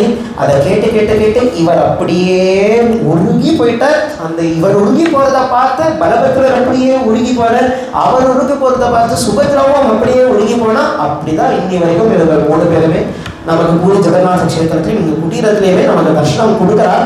அதற்கான காரணமே ஸ்ரீ ராதாயா பிரணய மகிமா அப்படிங்கிறது. அந்த ராதாதேவியினுடைய பாவம், ராதாதேவியினுடைய பிரேமை, அந்த பக்தி, கோபியருடைய பிரேமையெல்லாம் இருக்கு. இதெல்லாம் வாக்குனால வர்ணிச்சிடவே முடியாது. அப்பேற்பட்டது அவர்களுடைய பிரேமை, யாருக்குமே புரியாது. அதுதான் நம்ம குருநாதரும் உலகமறியாதது கோபி பிரேமை உத்தவனும் அன்று விக்கித்து நின்றனே உலகமறியாதது கோபி பிரேமை. பகவான் இடத்துல கோபிகைகள்லாம் வச்ச பிரேமை அலாதி, அது அலௌகிகம். சொன்ன மாதிரி சுவார்த்த லேசரஹித பக்தி அப்படின்னா அந்த கோபிகைகள்லாம் வச்ச பக்தி தான். துளி கூட சுவார்த்தமே கிடையாது. தட் சுக சுகித்வரம் அப்படின்னு பிரபு சந்தோஷப்படுறதுல நம்ம சந்தோஷப்படுறது. எப்படி எப்படிலாம் அவருக்கு கைங்கரியம் பண்ண முடியுமோ கைங்கரியம் பண்ணிட்டே இருக்கிறது. இதுலேருந்து நாங்கள் என்ன எதிர்பார்க்குறோம்னா அசுல்கதாசிகா, இதுலேருந்து 0 எதிர்பார்ப்பு. எங்களுக்கு எதுவுமே வேண்டாம். நாங்கள் ஏதோ பைசா வேணும் உங்ககிட்ட இருந்து ஏதாவது வாங்கிக்கணும்னா நாங்கள் உங்ககிட்ட கைங்கரியம் பண்ணுறோம். எங்களுக்கு கைங்கரியமே ஸ்ரீ, அதுவே எங்களுக்கு கொடு, அதுவே எங்களுக்கு போதும்னு இருந்தமா கோபிகைகள். அப்பேற்பட்ட கோபிகைகளே எப்படி இருக்கான்னா, அப்பேற்பட்ட கோபிகைகள் எல்லாரும் சுவாமினி சுவாமினி சுவாமினின்னு யாரை பூஜை பண்ணுறாரோ அந்த ராதாதேவியினுடைய பக்தி பற்றி சொல்லவும் வேண்டுமா, அந்த ராதாதேவியினுடைய ஹிருதயத்தை பற்றி நம்ம சொல்லவும் வேண்டுமா. எப்பேற்பட்ட பக்தி இருந்திருக்கோம். அவன் என்னதான் சாரனா இருக்கட்டும், என்னதான் சோழனா இருக்கட்டும், எப்படி இருந்தாலும் ஸ்ரீ அண்ணாவே அந்த கீதத்தில் சொல்ற, யத்யபி ஜாரோ யத்யபி சோரோ நந்தகுமாரோ ஹரதி மனோமே. அவன் சாரணா இருக்கட்டும், சோழனா இருக்கட்டும், என்னதான் இருந்தாலும் அவன் இடத்துல அப்படி ஒரு பிரேமை, அப்படி ஒரு பக்தி. அவன் அவன் அவன் அந்த ஹிருதயத்தை பிடிச்சி இழுக்கிறான். அப்படி அந்த ஒரு ராதையினுடைய பக்தி இருக்கேன்.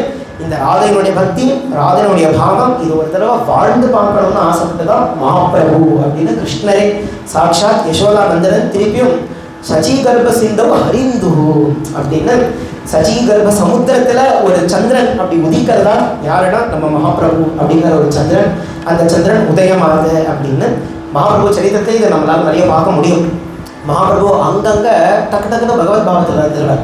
அப்பப்போ தான் பகவான் அப்படின்னு தான் காமிச்சு அப்படி பகவத் ஆவேசத்துலேயே இருந்துட்டு அனுபவம்லாம் பண்ணுவார். ஆனால் அடுத்த க்ஷணமே என்ன ஆகிடும்னா ராதாபாவம் வந்துடும். அப்படியே மூர்ச்சை விழுவர், அப்படியே மேனிலாம் செலுத்து போயிடும், கர்கதம் ஏற்படும். என்னென்னலாம் பாவலட்சணங்கள் இருக்கோ எல்லா பாவலட்சணங்களும் வெளிப்படும். கிருஷ்ணா பிரபோ பிராணநாதா தனஷ்யாமா பிராணவல்லபான்னு அழுதுட்டு துடிப்பர். அப்படியே ராதாபாவமும் காமிப்பர், பகவத் பாவமும் காமிப்பர். இவருடைய ஒரு சரித்திரத்தில் அது நம்மளால பார்க்க முடியும். பகவானே எப்படி ஒரு பகவத் பக்தனாக இருக்கான் அப்படின்லாம் பார்க்கணும்னா மகாபிரபு சரித்திரத்தை எடுத்து பார்த்தோம்னா அதுலேருந்தே தெரியறது. இப்படி அவதாரத்துக்குன்னு 2 காரணம் அப்படின்னு சொல்லியாச்சு. அடுத்ததா ஒன்று காலகட்டம், இன்னொன்று பிரேரணை. எல்லாருமே ஒரு பிரேரணைக்காக தானே இறங்கி வரான். எல்லா அவதாரம்னு எடுத்துட்டாலே அதில் இவருடைய அவதாரத்துக்கும் ஒரு பிரேரணை உண்டு. இதற்கான பிரேரணை யார் பண்ணியிருக்கார் அப்படின்னா அத்வைதாச்சாரியர் அப்படின்னு ஒருத்தர். அவர் இந்த நவதீபத்தில் தான் இருந்துட்டாங்க. அத்வைதாச்சாரியங்கிறவருடைய கதையும் ரொம்ப ஆச்சரியம். அவரும் சின்ன குழந்தையா இருக்கிறது அப்படி ஒரு பக்தியோட தான் ஒரு பரம வைஷ்ணவராக தான் இருந்துட்டு இருக்கார். அவருடைய அப்பா ராஜ பண்டிதரா இருக்கார். எந்த ராஜாவுக்கு அப்படின்னா திவ்யசிம்ஹன் அப்படின்னு ஒரு ராஜா. அந்த ராஜாவுக்கு ராஜ பண்டிதரா நம்ம அத்வைதாச்சாரியருடைய அப்பா. அத்வைதாச்சாரியருக்கு அப்பா குழந்தை கமலாக்ஷன் அப்படின்னு பேரு. ஒரு சமயம் சண்டி பூஜை ஏற்படுது. நான் சொன்னேன் இல்லையா, அந்த காலத்துல வங்காளத்துல வாமாச்சாரம் ரொம்ப நிறைய இருந்தது. காளி இடத்துல நிறைய பலி கொடுத்து ஆராதனை பண்ணதெல்லாம் ரொம்ப ஜாஸ்தியா இருந்தது. அந்த காலத்துல நிறைய இந்த மாதிரி ஆடெல்லாம் எடுத்துட்டு வந்து ஆட்டு பலி கொடுத்து தான் அந்த காலத்துல அப்படி ஒரு ஆராதனை, அப்படி ஒரு வாமாச்சாரம் அப்படி நடந்துட்டு இருந்தது ரொம்ப பிரபலமா. அப்படி ஒரு சமயம் ராஜாவே சண்டி பூஜைன்னு ஒரு பூஜை பண்ற. அந்த பூஜைக்கு இந்த ராஜ பண்டிதரும் வரணும். அதனால ராஜ பண்டிதரும் போயிருக்க.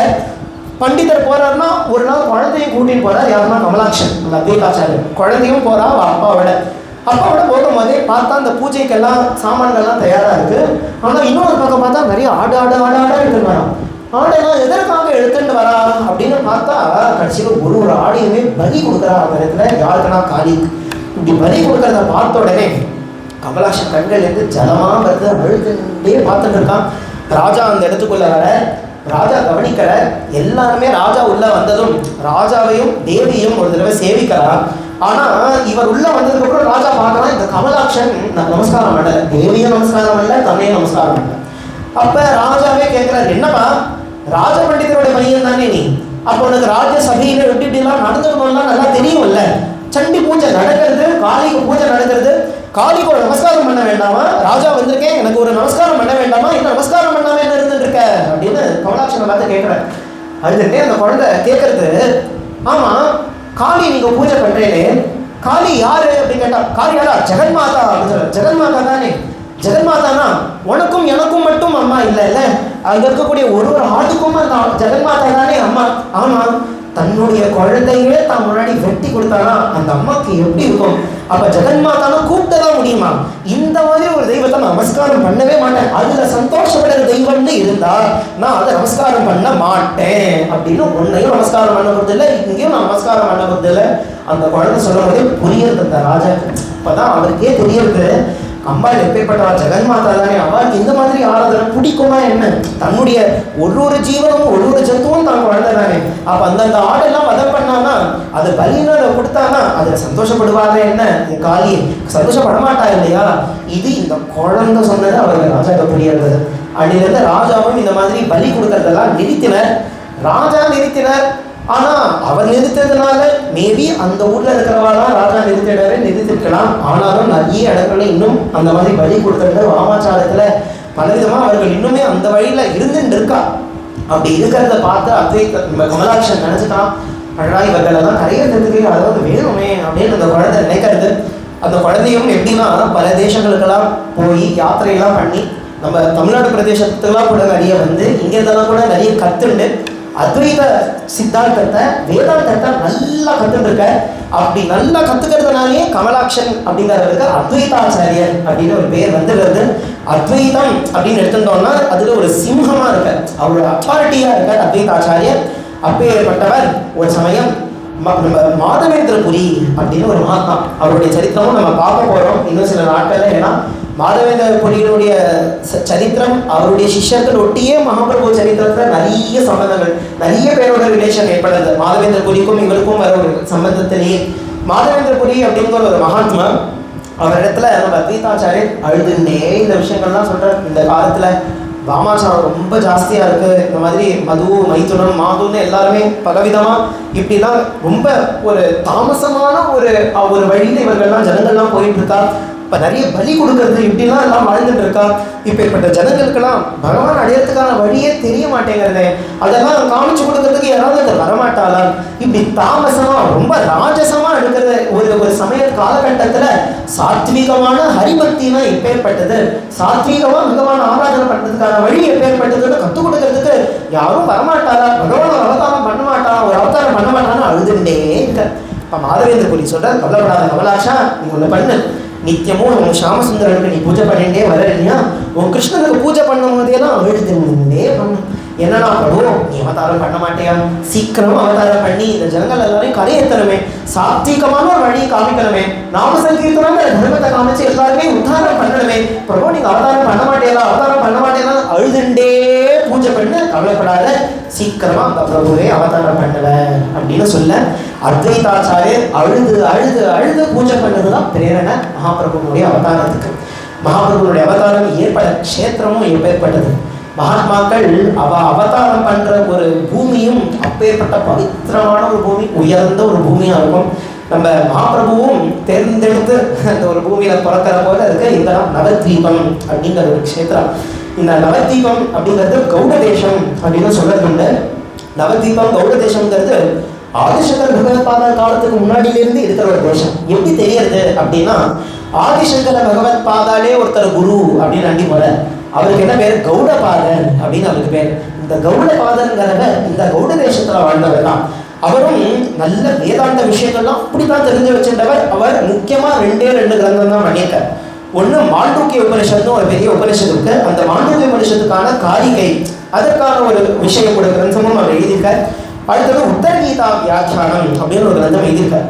இந்த உத்தரகீதா வியாக்கியானத்துடைய அழகு என்ன அப்படின்னா, பக்தி சித்தாந்தமே என்ன அப்படின்னு அதுல எப்படி அவர் காமிச்சு கொடுக்கிறாருமா, பாகவதத்துல வரக்கூடிய ஒரு ஸ்லோக விஷயமாவே அவர் இந்த இடத்துல வியாக்கியானம் பண்ணல. என்னன்னா, நிறைய பேர் இந்த ஞானம் ஞானம் ஞானம் தியானம் அப்படிங்கிற ஒரு மார்க்கத்துல நம்ம போயிட்டே இருந்தோம்னாலே நம்மளால சுலபமா பகவான் அடைஞ்சிட முடியும், சுலபமா பகவான் அடைஞ்சிட முடியும், பக்தியே வேண்டாம் அப்படின்னு நினைச்சிட்டு இருக்காங்க. இது எப்படி இருக்குன்னா, ஒரு பதரை கையில வச்சுட்டு அடிச்சு அதுலேருந்து அரிசி வருமா அதுலேருந்து எங்க அரிசி வரப்படுது. பதர் அடிச்சா என்ன கடைசியில என்ன மிஞ்சுதான்? சிரமம் தான் மிஞ்சுது, வேற எதுவுமே மிஞ்சு போல. அந்த மாதிரி பகவானுடைய ஞானத்தை அடையணும் அப்படின்னா பகவத் பக்திங்கிறது இல்லாம பகவானை அடையிறது ரொம்ப கஷ்டம்பா. நீ பகவானை பிடிச்சிட்டும் பகவானுடைய காலை பிடிச்சிட்டும் பக்தி இல்லாம இந்த மார்க்கத்துல பிரவேசிச்சா எப்படி பதர் அடிச்சா என்னைக்குமே அரிசி வரப்போறது இல்லையோ, சிரமையவை கேவலம், சிரமம் தான் கடைசியில உலகம் மிஞ்சிருக்க போகுது அப்படிங்கிற விஷயத்தை எடுத்துட்டே உத்தரகீதா வியாக்கியானம் அப்படின்னு கௌடபாதர், யார் நம்ம ஆதிசங்கர பகவத்பாதருடைய குரு, அவர் ரொம்ப அழகா அந்த இடத்துல எடுத்து கொடுக்கிற இந்த கௌடபாதங்கிற ஆச்சாரியர். அவர் கௌட தேசத்துல இருந்தவர் தான். அப்பேற்பட்டவர் மட்டும் இல்லை, இன்னும் நிறைய இந்த வேதாந்தம் அத்வைதம்னு எடுத்திருந்தாலே அதுல இன்னும் ஒரு பெரிய சிங்கம் இருக்க. யாரு அப்படின்னா மதுசூதன சரஸ்வதி பாதாள் அப்படின்னு அதுக்கு பேர். மதுசூதன சரஸ்வதி அப்படிங்கிறவர் அவரும் நிறைய அத்வைதபரமான கிரந்தங்கள்லாம் எழுதியிருக்கார். அதுல ரொம்ப முக்கியமான ஒரு கிரந்தம் அத்வைத சித்தி அப்படின்னு அதுக்கு பேர். இந்த சித்தி பிரமாணம்னு இதுக்கு பேரு. இதை படிக்கல அப்படின்னா அத்வைதம் அந்த ஒரு படிப்புங்கிற கோர்ஸ்ல முடிச்சதாவே கணக்கு கிடையாது. யார் இதை படிச்சு முடிக்கிறாங்களோ, இதை எழுதி அத்வைத சித்தி யார் படிச்சு முடிச்சிருக்காங்களோ அவதான் வாஸ்தவத்துல அத்வைத சித்தாந்தம்னா என்னன்னு தெரிஞ்சிருக்கா அப்படின்னு. அப்பேற்பட்ட பெரிய ஒரு கிரந்தம் இது. அப்பேற்பட்ட ஞானி நிறைய வேதாந்த பரமான கிரந்தங்கள் எழுதியிருக்க, அத்வைத பரமான கிரந்தங்கள் எழுதியிருக்க. என்னதான் இவ்வளவு எழுதினாலும் கூட அவர் என்ன சொல்றார் அப்படின்னா, நான் இதெல்லாம் சொல்லிட்டேன், ஆனா நீங்க சண்டை போட்டுக்கிறது போட்டுக்கோங்க, ஜெகத் சத்தியமா ஜெகத் அசத்தியமா இந்த இந்த சண்டையெல்லாம் நீங்க வச்சுக்கோங்கப்பா, ஆனா நான் தீர்மானத்துக்கு வந்துட்டேன் அப்படின்னு சொல்றாரு. என்னன்னா, ஜெகத் சத்தியம் அசத்தியம் நேதரே திமதிர்மம ஸ்ரீகிருஷ்ண சரணாம் போஜம் சத்தியமேவ விஜானதா. ஜெகத் சத்தியமா ஜெகத் பொய்யா, இதெல்லாம் பிரமையா, இதெல்லாம் வெறும் இந்த காணொலி மாதிரி ஒரு காட்சி தானா, நிஜமே கிடையாது, எல்லாம் மாயையான இந்த விசாரம் நீங்க வச்சுக்கோங்க. எல்லாத்தையும் நீங்க எவ்வளவு வேணாலும் விசாரம் பண்ணிக்கோங்க. ஆனா நான் ஒண்ணு கண்டுபிடிச்சிட்டேன், ஒரு சத்தியத்தை நான் கண்டுபிடிச்சிட்டேன். என்ன சத்தியம்னா, ஸ்ரீ கிருஷ்ணனுடைய திருவடி தான் சத்தியம் அப்படின்னு. அப்படி ஒரு அத்வைத சித்தாந்தத்தினுடைய கிரந்தங்கள்லாம் எழுதி அந்த அனுபவத்தில் இருந்தாலும் கூட அவர் சொல்ற, எனக்கு ஸ்ரீகிருஷ்ண சரணாமோதம் தான் சத்தியமா தெரியாது. அவருடைய இன்னொரு ரொம்ப அற்புதமான ஸ்லோகம் பகவானை வர்ணிக்கிறது. வம்ஷீ விபூஷிதகரான் நவநீரதாபாத் பீதாம்பராஜ அருணபிம்ப பராதரோஷ்டாத் பூர்ணேந்து சுந்தர முகாதர விந்த நேத்ராத் கிருஷ்ணாத் பரம் கிமபி தத்வம் அஹம் ந ஜானே. வம்ஷீ விபூஷிதகரான் நவநீரதாபாத்னு நீலமேக சாமலனா கையில் அழகான அந்த குடலை வச்சுட்டு ஜம்முன்னு ஒரு பீதாம்பரத்தை போட்டுட்டு அழகான அவனுடைய அந்த கபோலங்கள், அழகான கண்கள், அழகான அவனுடைய நாசி, அழகான அவனுடைய அதரங்கள், அழகான சந்திரசமான அவனுடைய ஒரு முகம், இதெல்லாத்தையும் பார்த்து சொல்ற, இந்த அழகிற்கே இந்த கிருஷ்ணன் இருக்காரே, இவரை தவிர வேற தத்துவம் எனக்கு எதுவுமே தெரியாது அப்படின்னு அவர் சொல்ற. அப்பேற்பட்ட மதுசூதன சரஸ்வதி அவதாரம் பண்ணதும் இந்த நவத்வீபத்துல தான். அப்பேற்பட்ட ஒரு க்ஷேத்திரம். அது மட்டும் இல்லை, இவர்கள் ரெண்டு மூணு பேர் மட்டும் கிடையாது. நவத்வீபம் எடுத்து பார்த்தோம்னா பண்டிதாவா இருந்திருக்கா அந்த நவத்வீபத்தில் ஒருத்தருமே. மேல சரித்திரத்திலையும் இவர்களால் நம்ம ஸ்மரிக்க போறோம். கதாதரர் அப்படின்னு ஒருத்தர் இருந்தார். கதாதரங்கிறவரும் இந்த நவத்வீபத்திலே இருந்தா அவரும் வேதாந்த விஷயங்கள்லாம் நல்லா தெரிஞ்சு வச்சிருந்தவர். வாசுதேவ சார்வபௌமர் அப்படின்னு அவரை பார்க்க போறோம். அவர் பேர்பட்டவர் தான். நல்ல தர்க்கம் அப்படின்னு அந்த காலத்தில் நியாயம் அப்படின்னு சொல்லுவாங்க. தர்க்கம் அப்படின்னு ஒரு சாஸ்திரம். இந்த தர்க்க சாஸ்திரம் அப்படிங்கிறது ரொம்ப சிம்பிளாக சொல்லணும் இங்கிலீஷ்லன்னா லாஜிக். இந்த லாஜிக் எப்படி ஒர்க் பண்ணுறது அப்படிங்கிறத சொல்கிறது தான் இந்த தர்க்கம் அப்படிங்கிறது. இந்த தர்க்க சாஸ்திரம் அந்த காலத்தில் வெறும் காஷ்மீர பிரதேசத்தில் மட்டும்தான் வச்சுருந்தா, வேறு எங்கேயுமே அதை விடாமல் காஷ்மீரோ மிथिला இந்த மாதிரி பிரதேசங்களில் மட்டும்தான் வச்சுருந்தா. பாரதத்தில் வேறு இடத்துலலாம் அவ்வளோவா இந்த சாஸ்திரமே கிடையாது. வாசுதேவ சார்வபௌமருங்கிறவர் இவர் என்ன பண்ணுறதுனா குழந்தையா இருக்கும் போதே காஷ்மீர பிரதேசம் இந்த மாதிரி பிரதேசத்துலாம் போய் தனியாக இருந்துட்டு அவரே ஒரு தடவை முழு அங்கே இருக்கிற புஸ்தகம்லாம் வெளியில விடலை. அவள் யாருமே இங்கேயே இருக்கட்டும்னு அவெல்லாம் வச்சுருந்தான். புஸ்தகத்தெல்லாம் அவர் ஒரு தடவை படித்து அதை அப்படியே நெட்ரு பண்ணி பைஹாட்டாக வச்சுட்டு அவர் வெளியில் வந்து புஸ்தகம் போட்டு கொடுக்குறார். அவரை மாதிரி வேறு யாருமே தர்க்கத்தை கற்றுக் கொடுத்தவரே கிடையாது. அவர் நவதீபத்தில் ஒரு பாடசாலை வச்சிருக்கார் வாசுதேவ சார்வபௌமர் அப்படிங்கிறவர். அவர் நியாய சாஸ்திரத்துக்குன்னு ஒரு பண்டிதர். கதாதர பாத்திரம் அப்படி அத்வைதம் தெரிஞ்சுருக்கக்கூடியவர். வியாக்கரணம்னு ஒரு சாஸ்திரம் இருக்கு, அதுக்கு கங்காதாஸ் அப்படிங்கிற ஒரு பண்டிதர். ஸ்ரீவாச பண்டிதர்னு ஒருத்தர் பார்க்க போறோம். அவர் என்னன்னா சாகித்யம் அப்படிங்கிற ஒரு சாஸ்திரத்துக்கு. சந்திரசேகர ஆச்சாரிய ரத்னர் அப்படின்னு இருக்கார். அவர் என்னன்னா நல்ல தந்திர சாஸ்திரம் தெரிஞ்சு வச்சிருக்கக்கூடியவர். அத்வைதாச்சாரியார் சொல்லவே வேண்டாம், அத்வைத சித்தாந்தம் வேதாந்தம் நல்லா தெரிஞ்சுட்டு இருக்கக்கூடியவர். இப்படி நவத்வீபம் எப்படி இருக்குன்னா பண்டிதர்களா மண்டி இருக்கக்கூடிய ஒரு க்ஷேத்திரமா இருக்கு இந்த நவத்வீபம். இப்படி பண்டித சிங்கங்கள் மத்தியில ஒரு பண்டிதனாவே அவதாரம் எடுக்கிறார் கிருஷ்ணர். பண்டிதனாவே அவதாரம் ஏன் எடுக்கணும் அப்படின்னா வெறும் பாமரர்களுக்கு மட்டும் இந்த நாமம் கிடையாதுப்பா. பண்டிதன் முதற் கொண்டு பாமரன் வரையின்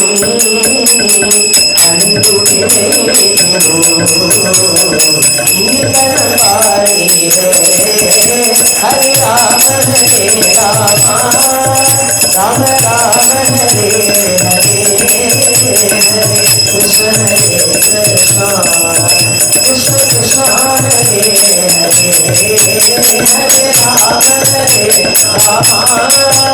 ராம ராம ஹரே ஹரே கிருஷ்ண ஹரே கிருஷ்ணா கிருஷ்ண கிருஷ்ணா ஹரே ஹரே. அவர் அவதாரம் பண்ணி முக்கியமாக பண்டிதால் மத்தியில் நாமத்தை ஸ்தாபிக்கிறதுனாலேயே என்ன காமிக்கிறார் அப்படின்னா பிரமாணத்தோட. ஏன்னா பண்டிதர்கள்லாம் சாதாரணமாக ஏற்றுக்கிற மாட்டான். நாம ஒன்று சொன்னால் போதும், நாமாவே கரையேற்றிடும்னு சொன்னால் பாமர ஜனங்கள்லாம் நல்ல வேலையாக சுலபமாக அதை புரிஞ்சுன்றவா, சுலபமாக நாம சொல்லிட்டா சுலபமாக கரையிடுவா. இந்த ரொம்ப படிச்சிருக்காரே அவள் தான் பாவம். ஏன்னா பிரச்சனை அவன் யோசிப்பான், இந்த சாஸ்திரம் அப்படி சொல்லியிருக்கேன், அந்த சாஸ்திரம் அப்படி சொல்லியிருக்கேன், இது சரிதானா, இது தப்பா, இதை நான் எடுத்துக்கிறதா, அதை எடுத்துக்கிறதா, கன்ஃபியூஷன் மட்டும் இல்லை, நிறைய படித்ததுனால அலட்சியம். அவ்வளோ படிச்சிருக்கிறதுனால அவனா சொல்லுவான், எனக்கு வேதாந்தம் இருக்குப்பா, எனக்கு யோகம் இருக்குப்பா, நான் இந்த மார்க்கம் பண்ணிக்கிறேன், அந்த மார்க்கம் பண்ணிக்கிறேன், எதுக்கு நாம அப்படின்ற அலட்சியம் வேற ஏற்பட்டுடும். எல்லாத்தையும் மகாபிரபு அந்த இடத்துல அவதாரம் பண்ணி சகல பண்டிதர் மத்தியிலுமே சர்வசாஸ்திர சம்மதம் இந்த நாம சங்கீர்த்தனம். அந்தந்த பண்டிதர்கள் நாமத்தை வாரி கொடுத்து அவரவர்களை தொட்டு எல்லாருக்கும் பிரேமையை கொடுத்து சகல பண்டிதர்கள்லாம் சேர்ந்து நாமகோஷம் பண்ணுறது ஒரு தனி அழகு. எல்லா பண்டிதர்களும் பொதுவாக யாரெல்லாம் அலட்சியப்படுத்தினாலும் அவர்களெல்லாம் நாமத்தை பாட வச்ச அப்படி பண்டிதர்கள் மத்தியிலேயே ஒரு பண்டிதனாகவே கிருஷ்ணனுடைய அவதாரம் ஏற்படுறது இந்த நவத்வீபம் அப்படிங்கிற க்ஷேத்திரத்தில். அப்படிப்பட்ட ஆச்சரியமான ஒரு க்ஷேத்திரம். அவ்வளோ பண்டிதால் வாழ்ந்த இடம், அவ்வளோ சாஸ்திரங்கள் இருந்த இடம், அவ்வளோ மகாத்மாக்கள், அவ்வளோ கிருஷ்ண பக்தி அனுபவத்தோடு வாழ்ந்த மகான்கள் இருந்த ஒரு க்ஷேத்திரம் அப்படிங்கிறது நவத்வீபம். அந்த நவத்வீபத்தில் தான் பிரபு அவதாரம் பண்ணப்பட. நவத்வீபத்துக்கு ஒருத்தர் சில்ஹட் அப்படின்னு ஒரு இடத்துல, சில்ஹட்னா பிரசன்ட் டே ஆசாம் அந்த பக்கம்னு சொல்லலாம். அங்கேருந்து ஒருத்தர் கிளம்பி இந்த நவத்வீபத்தில் வந்து செட்டில் ஆகி அவர் பாடசாலையில் கற்றுக் கொடுத்துட்டு இருக்கார். அவருக்கு என்ன பேர்னா ஜெகநாத மிஸ்ரர் அப்படின்னு அவருக்கு பேர். அவருடைய பத்னியும் நல்ல தர்மவதி, அவ்வளோ குணவதி, அவளுக்கு சச்சி அப்படின்னு பேர். இவர்கள் ரெண்டு பேர் ரொம்ப அழகாக ஒரு அந்யோன்யத்தோட ஒரு தாம்பத்தியம் அவர்கள் ஜம்முன வாழ்ந்துட்டு வரா. அந்த நவதீபத்தில் இவர் ஒரு பண்டிதர் ஜெகநாத மிஷன் பாடசாலையில் பாடங்கள்லாம் எடுத்துட்டு அது மூலமாக என்ன ஒரு பைசா வருதோ அதை வச்சுட்டு அவர் ரெண்டு பேருமே அவர்கள் வாழ்க்கையை சுகமாக வாழ்ந்துட்டு வரா. ஜெகநாத மிஸ்ரவர பதவி புரந்தர நந்த வசுதேவ ரூப சத்குண சாகர தாமிரபத்னி சச்சீநாம பதிவிரதா சதி யாம்ரபிதா நீலாம்பர நாம சக்கரவர்த்தி. சைத்தன்ய சரிதாமிரதத்தில் வரக்கூடிய ஸ்லோகங்கள் இது. ஜெகநாத மிஸ்ரவர பதவி புரந்தர. ஜெகநாத மிஸ்ரர் நல்ல பண்டிதர். அந்த காலத்துலலாம் புரந்தரன் அப்படின்னு ஒரு டைட்டலாக கொடுப்பான். நல்ல பண்டிதனாக ஒருத்தர் இருக்கான் அப்படின்னா அதனால பதவி புரந்தர அப்படின்னு சொல்ற நல்ல டைட்டல் இருக்கிற அளவுக்கு நல்ல ஒரு பண்டிதர் நம்ம ஜெகநாத மிஸ்ரர். அது மட்டும் கிடையாது, நந்த வசுதேவ ரூப சத்குணசாகர, சாட்சாத் கிருஷ்ணருக்கே அப்பாவா செய்வர். அதனாலேயே நந்த வசுதேவ ரூப, நந்தர் போல வசுதேவர் போல அப்பா இவர். சத்குண சாகர, சத்குண சமுத்திரமா இருக்க நம்ம ஜெகநாத மிஸ்ரர். அவருடைய பத்னி தாமர பத்னி சச்சி நாம பதிவிரதா சதி. அவருடைய பத்னி சச்சி அப்படின்னு அவருக்கு பேர். பதிவிரதை, நல்ல குணவதி. யாம்ரபிதா நீலாம்பர நாம சக்கரவர்த்தி. சச்சி மாதாவுடைய அப்பாக்கா நீலாம்பர சக்கரவர்த்தி அப்படின்னு பேரு. இவர்களுடைய சரித்திரம் தானே பார்க்க போறோம். நீலாம்பர சக்கரவர்த்தி, சச்சி மாதா, இவா எல்லாருடைய சரித்திரமும் ஒன்னொன்னா நம்ம பார்த்துட்டு வர போறோம். அப்படி ஜெகநாத மிஸ்ரர் சச்சி மாதா 2 பேரும் சந்தோஷமா வாழ்ந்துட்டு இருக்கா. ஆனா எப்படி வசுதேவருக்கும் தேவகிக்கும் ஒரு குழந்தையும் பிறக்க பிறக்க பிறக்க பிறக்க அதனோட உயிர் போச்சோ, இவ வாழ்க்கையிலும் அப்பேற்பட்ட ஒரு கஷ்டம் ஏற்படாது. 8 குழந்தை, 8 பெண் குழந்தை பிறக்க பிறக்க பிறக்க அதனோட உயிர் போயிடுது. நினைச்சு போனோம். பொதுவாக குழந்தை இல்லைனாலே துக்கம் தான் வாஸ்தவம். ஆனால் குழந்தை பிறந்து அந்த குழந்தை கொஞ்ச நாள்லேயே போயிடுது அப்படின்னா அது எப்பேற்பட்ட ஒரு துக்கமாக இருக்கும். இது ஒரு குழந்தை இல்லை, 2 குழந்தை இல்லை, 8 குழந்தைகள் அப்படி ஆச்சுன்னா நினைச்சு பாருங்க எப்பேற்பட்ட ஒரு கஷ்டத்தை இவர்கள்லாம் வாழ்க்கையை அனுபவிச்சிடலாம். ஜெகநாத மிஸ்ரரும் சச்சி மாதாவும் அப்பேற்பட்ட கஷ்டத்தை அனுபவிச்சுட்டு இருக்கான். ஆனாலும் பல மகாத்மாக்கள்லாம் இருக்கும்போதே அந்த மகாத்மாக்களுக்கு பல விதமாக பூஜையும் அவர்களுக்கு பிக்ஷை போடுறதும் இப்படின்னும் அவர்கள் வாழ்ந்துட்டு இருக்கும்போது ஒரு சமயம் 2 பேரும் அத்வைதாச்சாரியர் நம்ம பார்த்தோம். அத்வைதாச்சாரியரை பார்க்கணும் அப்படின்னு போகும்போதே அத்வைதாச்சாரியர் அடிக்கி ஒரு அனுகிரகம் பண்றார். இவா 2 பேருக்குமே நமஸ்காரம் பண்ணி எழுந்த உடனே ஒரு பழத்தை கொடுத்து சொல்ற, உங்களுக்கு ஒரு மகா புருஷன் குழந்தையா பிறப்பான் அப்படின்னு ஒரு அனுகிரகம் பண்றார். ரொம்ப சந்தோஷப்பட்டா இவா 2 பேரும். குழந்தை பிறந்து பிறந்து பிறந்து ஒரு குழந்தையும் எழுந்து போச்சு. இப்போ இவர் அனுகிரகமாகவே ஒரு குழந்தை பிறக்க போகுதுன்னு காத்துட்டு இருக்கா. அன்னிலேருந்து 10வது மாசம் அழகா ஜம்முன்னு ஒரு குழந்தை பிறக்கிறான். நல்ல தேஜஸ்வியா இருக்கான், ராஜகுமாரனை போல இருக்க அந்த குழந்தை யாருன்னா விஸ்வரூபன் அப்படின்னு அந்த குழந்தைக்கு பெயர் வைக்கிறார். இந்த விஸ்வரூபன் அப்படிங்கிறவன் குழந்தையா பிறந்ததுலேருந்தே எப்படி இருக்கான்னா, நாரதருடைய சரித்திரம் சொல்லும் போதெல்லாம் தாண்டே அஜர்கே அனுவர்த்தினி அப்படின்னு சாதாரண குழந்தைகள்லாம் சாதாரண விளையாட்டுகள்லாம் ருச்சி ஏற்படுற மாதிரி இந்த குழந்தை இல்லையா, விலட்சணமாக தான் இந்த குழந்தை இருக்கான். நல்ல தேஜஸா இருக்கான், பார்க்கறதுக்கு ராஜகுமாரனை போல இருக்கான். சாதாரண விளையாட்டு வேடிக்கை பார்க்கறது இதுலலாம் எனக்கு இஷ்டமே கிடையாது. நல்ல கம்பீரமா இருப்பான் இந்த குழந்தை. இப்படி அந்த குழந்தை கொஞ்சம் கொஞ்சமா வளர அத்வைதருடைய பாடசாலையிலேயே இந்த குழந்தைய சேர்த்து வைக்கிறான்.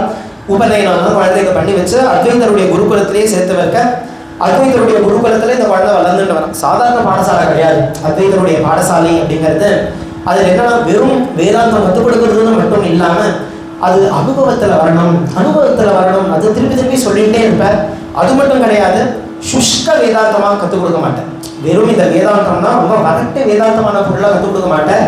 அத்வைதாச்சாரியருடைய பாடசாலையில எப்படி வேதாந்தம் கற்றுக் கொடுப்பேன்னா, பாகவத ரீதியா வேதாந்தம் எப்படி சொல்லப்பட்டிருக்கோ அந்த ரீதியா தான் பாகவதம் பாடங்கள்லாம் எடுத்து கொடுப்பார் அத்வைதாச்சாரியர். அதனால அப்படி வேதாந்தங்கள்லாம் கத்துட்டு சரீரம்லாம் நித்தியம் கிடையாது, சரீரம் அநித்தியம், லோக சுகங்கள்லாம் அநித்தியம், இதெல்லாம் தற்காலிகம், பகவான் தான் நித்தியம், பகவானை தான் அடைய வேண்டியது, ஆத்மாவை தான் பார்க்க வேண்டியது, ஆத்மானுபவம் தான் வர வேண்டியதுன்னு ஒரு நாளும் இந்த குழந்தைக்கு அப்படி ஒரு வைராக்கியத்தையும் வளர்த்துட்டு வர, அப்படி ஒரு அனுபவத்தையும் வளர்த்துட்டு வர, அப்படிதான் கற்றுக் கொடுத்துட்டு வர நம்ம அத்வைதாச்சாரியர் விஸ்வரூபனுக்கு.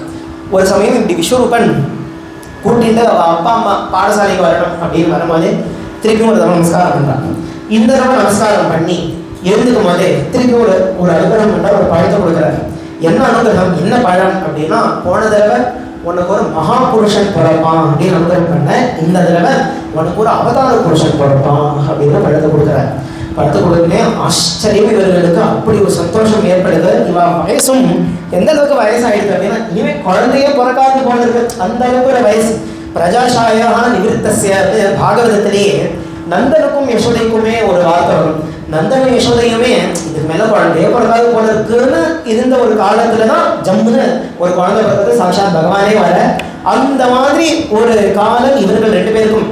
அப்படி இருக்கும் போதே இவர் ஒரு அனுகிரகத்தை பண்ற, இவர் அனுகிரகம் பண்ணதுல அவதார புருஷன் பிறப்பான் அப்படின்னு சொல்லியாச்சு இல்லையா. அன்னிலிருந்து ஒரு சம்வத்சரம் 12 மாசம், 10 மாசம் கிடையாது, 12 மாச கால கர்ப்பவதியா இருக்கா நம்ம சச்சி மாதா. சச்சி மாதாக்கு பலவிதமான திவ்ய அனுபவங்கள்லாம் ஏற்படுது. தேவகிக்கு என்னென்னலாம் ஏற்படுத்தோம், எல்லா இடத்துலையும் தேவர்கள்லாம் கண்ணுக்கு தெரியறா, தேவர்கள்லாம் வந்து கர்ப்பத்தில் இருக்கக்கூடிய பகவானை ஸ்தோத்திரம் பண்ணறா. இதெல்லாம் கிருஷ்ணாவதாரம் நமக்கு படிக்கும் போதே நமக்கெல்லாம் தெரியுது இல்லையா? எல்லாம் சச்சி மாதாவுக்கும் இந்த மாதிரிலாம் ஏற்பட்டது. திவ்யமான சில அனுபவங்கள்லாம் பலவிதமாக ஏற்பட கடைசியில் 1486 இந்த ஒரு வருஷத்துல பால்குண பௌர்ணமி, அந்த சமயம் பார்த்து சந்திர கிரகணம் வேற, கிரகண காலம் பால்குண பௌர்ணமி. அந்த டைம் என்னன்னா ஹோலி வேற. அதே சமயத்துல அப்பேற்பட்ட காலம், அந்த நேரத்துல நவதீபம் எப்படி இருக்குன்னா கொண்டாடுறது. ஏன்னா ஹோலி வேற இல்லையா? ஹோலினால ஜனங்கள்லாம் எங்க பார்த்தாலும் அவரவர்கள் நிறைய இந்த காது பொடிகள்லாம், நிறைய கலர் பொடிகள்லாம் அவரவர்கள் தூக்கி போட, பிச்காரினால அவரவர்கள் நடிக்க குதூகலமா நடக்கிறது. நிறைய பேர் அங்க போய் கங்கையில ஸ்நானம் பண்றா. சந்திரகிரகண காலமா இருக்கிறதுனால நிறைய பேர் ஜபம் பண்ணிட்டு இருக்கா. அங்க எல்லாருமே பார்த்தா கோஷமா நல்ல ஜோரா ஹரே ராம ராம ராம ஹரே ஹரே, ஹரே கிருஷ்ண கிருஷ்ண கிருஷ்ண ஹரே ஹரே, ஹரே ராம ராம ராம ஹரே ஹரே, ஹரே கிருஷ்ண கிருஷ்ண கிருஷ்ண. எங்க பார்த்தாலும் கிரகண காலமா புண்ணிய காலமா இருக்கிறதுனால ஜோரா நாம சொல்றாங்க. அங்கங்க கங்கா நதி தீரத்துல எல்லாரும் வந்து ஜெய் ஹோன்னு துவனி போடுறா.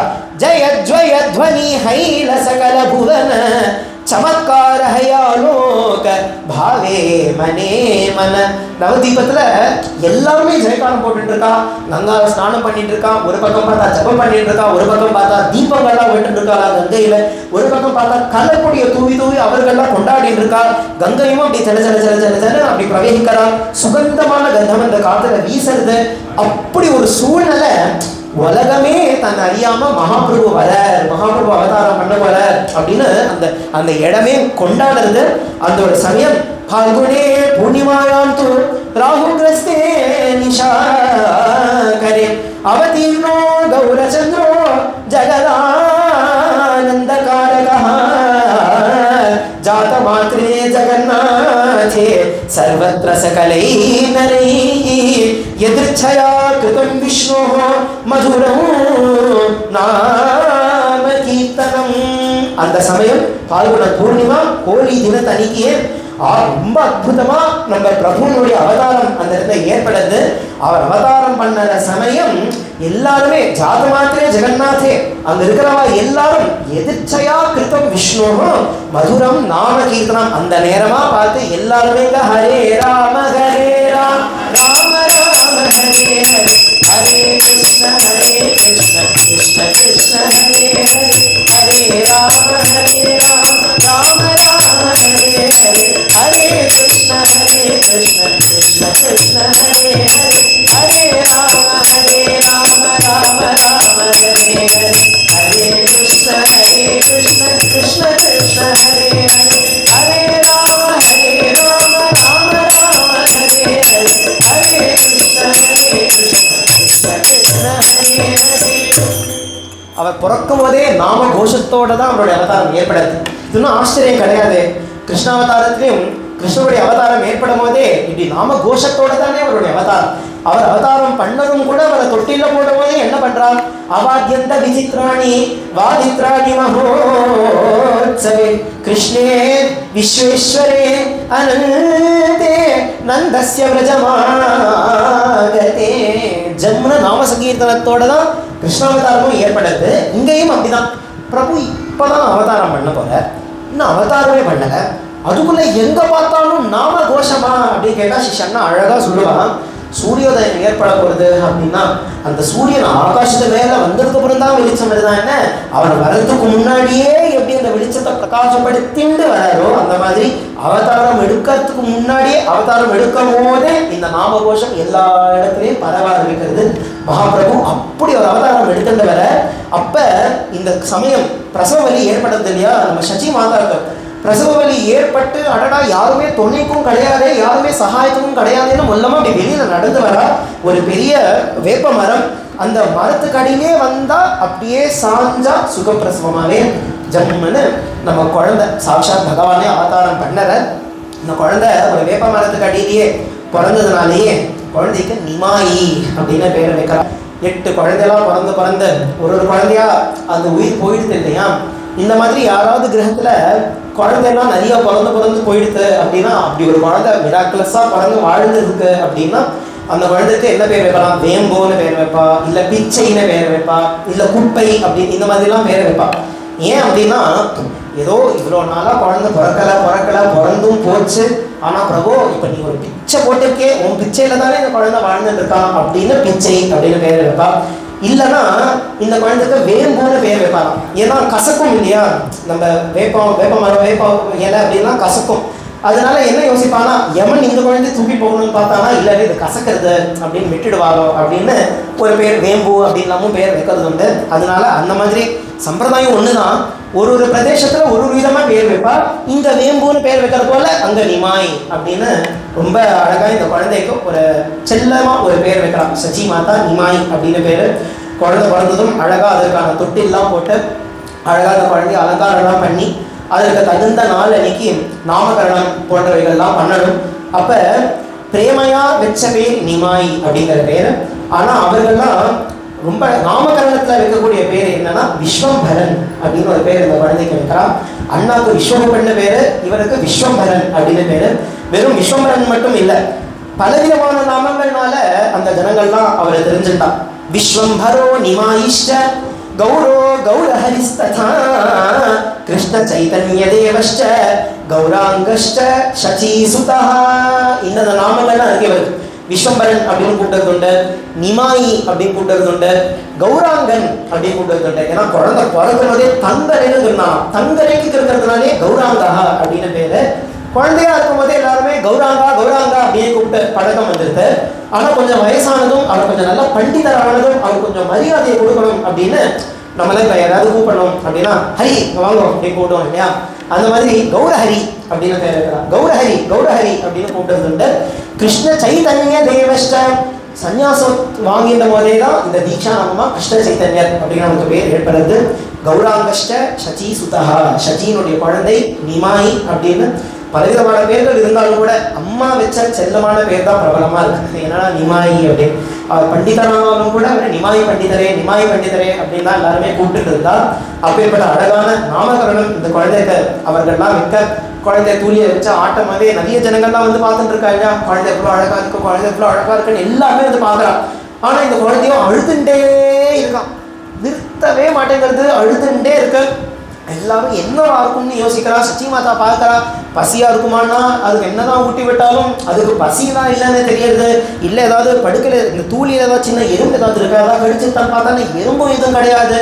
ஏன் இந்த குழந்தை அழுது என்னன்னு தெரியலேன்னு எல்லாம் தவிக்கும் போதே சின்னதாக ஒரு குழந்தை வந்து அந்த நம்ம பிரபு படுத்துட்டு இருக்காரு நிமாய், அந்த தொட்டில் பக்கத்தில் வந்து இந்த குழந்தை தொட்டில் ஆட்டின்ண்டே என்ன பண்ணுறான்னா ஹரே ராம ராம ராம ஹரே ஹரே ஹரே கிருஷ்ண கிருஷ்ண கிருஷ்ண ஹரே ஹரே ஹரே ராம ராம ராம ஹரே ஹரே ஹரே கிருஷ்ண கிருஷ்ண கிருஷ்ண ஹரே. சின்ன குழந்தை அதனுடைய கையை ரெண்டுமே வச்சுட்டு இந்த மாதிரி ராம சொன்ன உடனே இவ்வளோ நேரம் அழுதுன்ற அந்த குழந்தை அழுகையை நிறுத்தி சிரிச்சுருக்காராம். சிரிச்ச உடனே எல்லாரும் பார்த்தா ஆஹா குழந்தை நின்றுடுத்து கொஞ்ச நேரம் நாமாவை நிறுத்தினான். திரும்பியும் நட ஆரம்பிச்சிருது. திரும்பியும் வாடி ஹரே ராம ராம ராம ஹரே ஹரே ஹரே கிருஷ்ண கிருஷ்ண கிருஷ்ண ஹரே ஹரே ஹரே ராம ராம ராம ஹரே ஹரே ஹரே கிருஷ்ண கிருஷ்ண கிருஷ்ண ஹரே. திருப்பி நாம சொன்னாதான் அழாம இருக்காரு. அதனால அன்னிலேருந்து இன்னைக்கு ஆரம்பிச்ச மாதிரி அக்கண்டா நாமா. ஏன்னா அவாவா ரவுண்ட்ஸ் வச்சுப்பா. ஏன்னா எல்லாரும் அவாவா கிரக காரியமும் உண்டு. ஆனால் நாமா சொன்னா குழந்தை அழ ஆரம்பிச்சிடும்.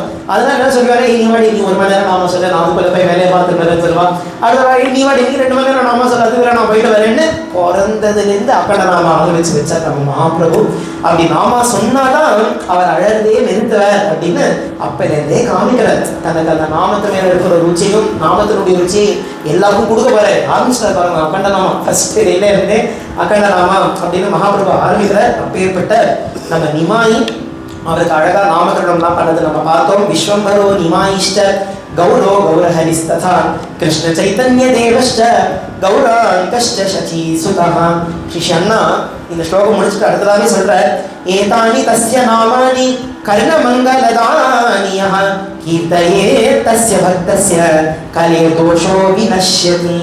இந்த நாமம் இருக்கே, யார் நாமம்னா இவர் நாமமே. விஸ்வம்பரன், நிமானி, கௌராங்கச்சந்திரன், கௌரஹரி, கிருஷ்ண சைத்தன்யன் இப்படிங்கிற பேரை சொன்னாலே அவர் சொல்ற கர்ணமங்கலதானியஹ, நம்மளுடைய காதுக்கு கர்ணமங்கலமா இருக்காம இந்த நாமங்கள் ஒன்னொன்னுமே. அது மட்டும் இல்ல, யார் யாரெல்லாம் இந்த நாமத்தை பாடுறாலும், யார் யாரெல்லாம் மகாபிரபு நாமத்தை சொல்றாலும் அவர்களுக்கே கலே தோஷோ வினஷ்யதி, கலி தோஷம் போயிடுறது அவர்களை விட்டு அப்படின்னு அற்புதமா நம்ம நிமாய் மகாபிரபுடைய அவதாரத்தை இன்னைக்கு நம்ம பார்க்கிறோம். நாளிலிருந்து அவருடைய பாலலீலைகள் இருந்து தொடர்ந்து கதை. கோபிகா ஜீவன ஸ்மரணம் கோவிந்தா கோவிந்தா. சத்குருநாத மகாராஜ் கி ஜெய். ஹரே ராம ஹரே ராம ராம ராம ஹரே ஹரே கிருஷ்ண கிருஷ்ண கிருஷ்ண ஹரே ஹரே ராம ஹரே ராம ராம ராம ஹரே ஹரே கிருஷ்ண கிருஷ்ண கிருஷ்ண ஹரே ஹரே ஹரே ராம ஹரே ராம ராம ராம ஹரே ஹரே கிருஷ்ண கிருஷ்ண गोपिका जीवन स्मरणं गोविंदा गोविंदा. सद्गुरुनाथ महाराज की जय.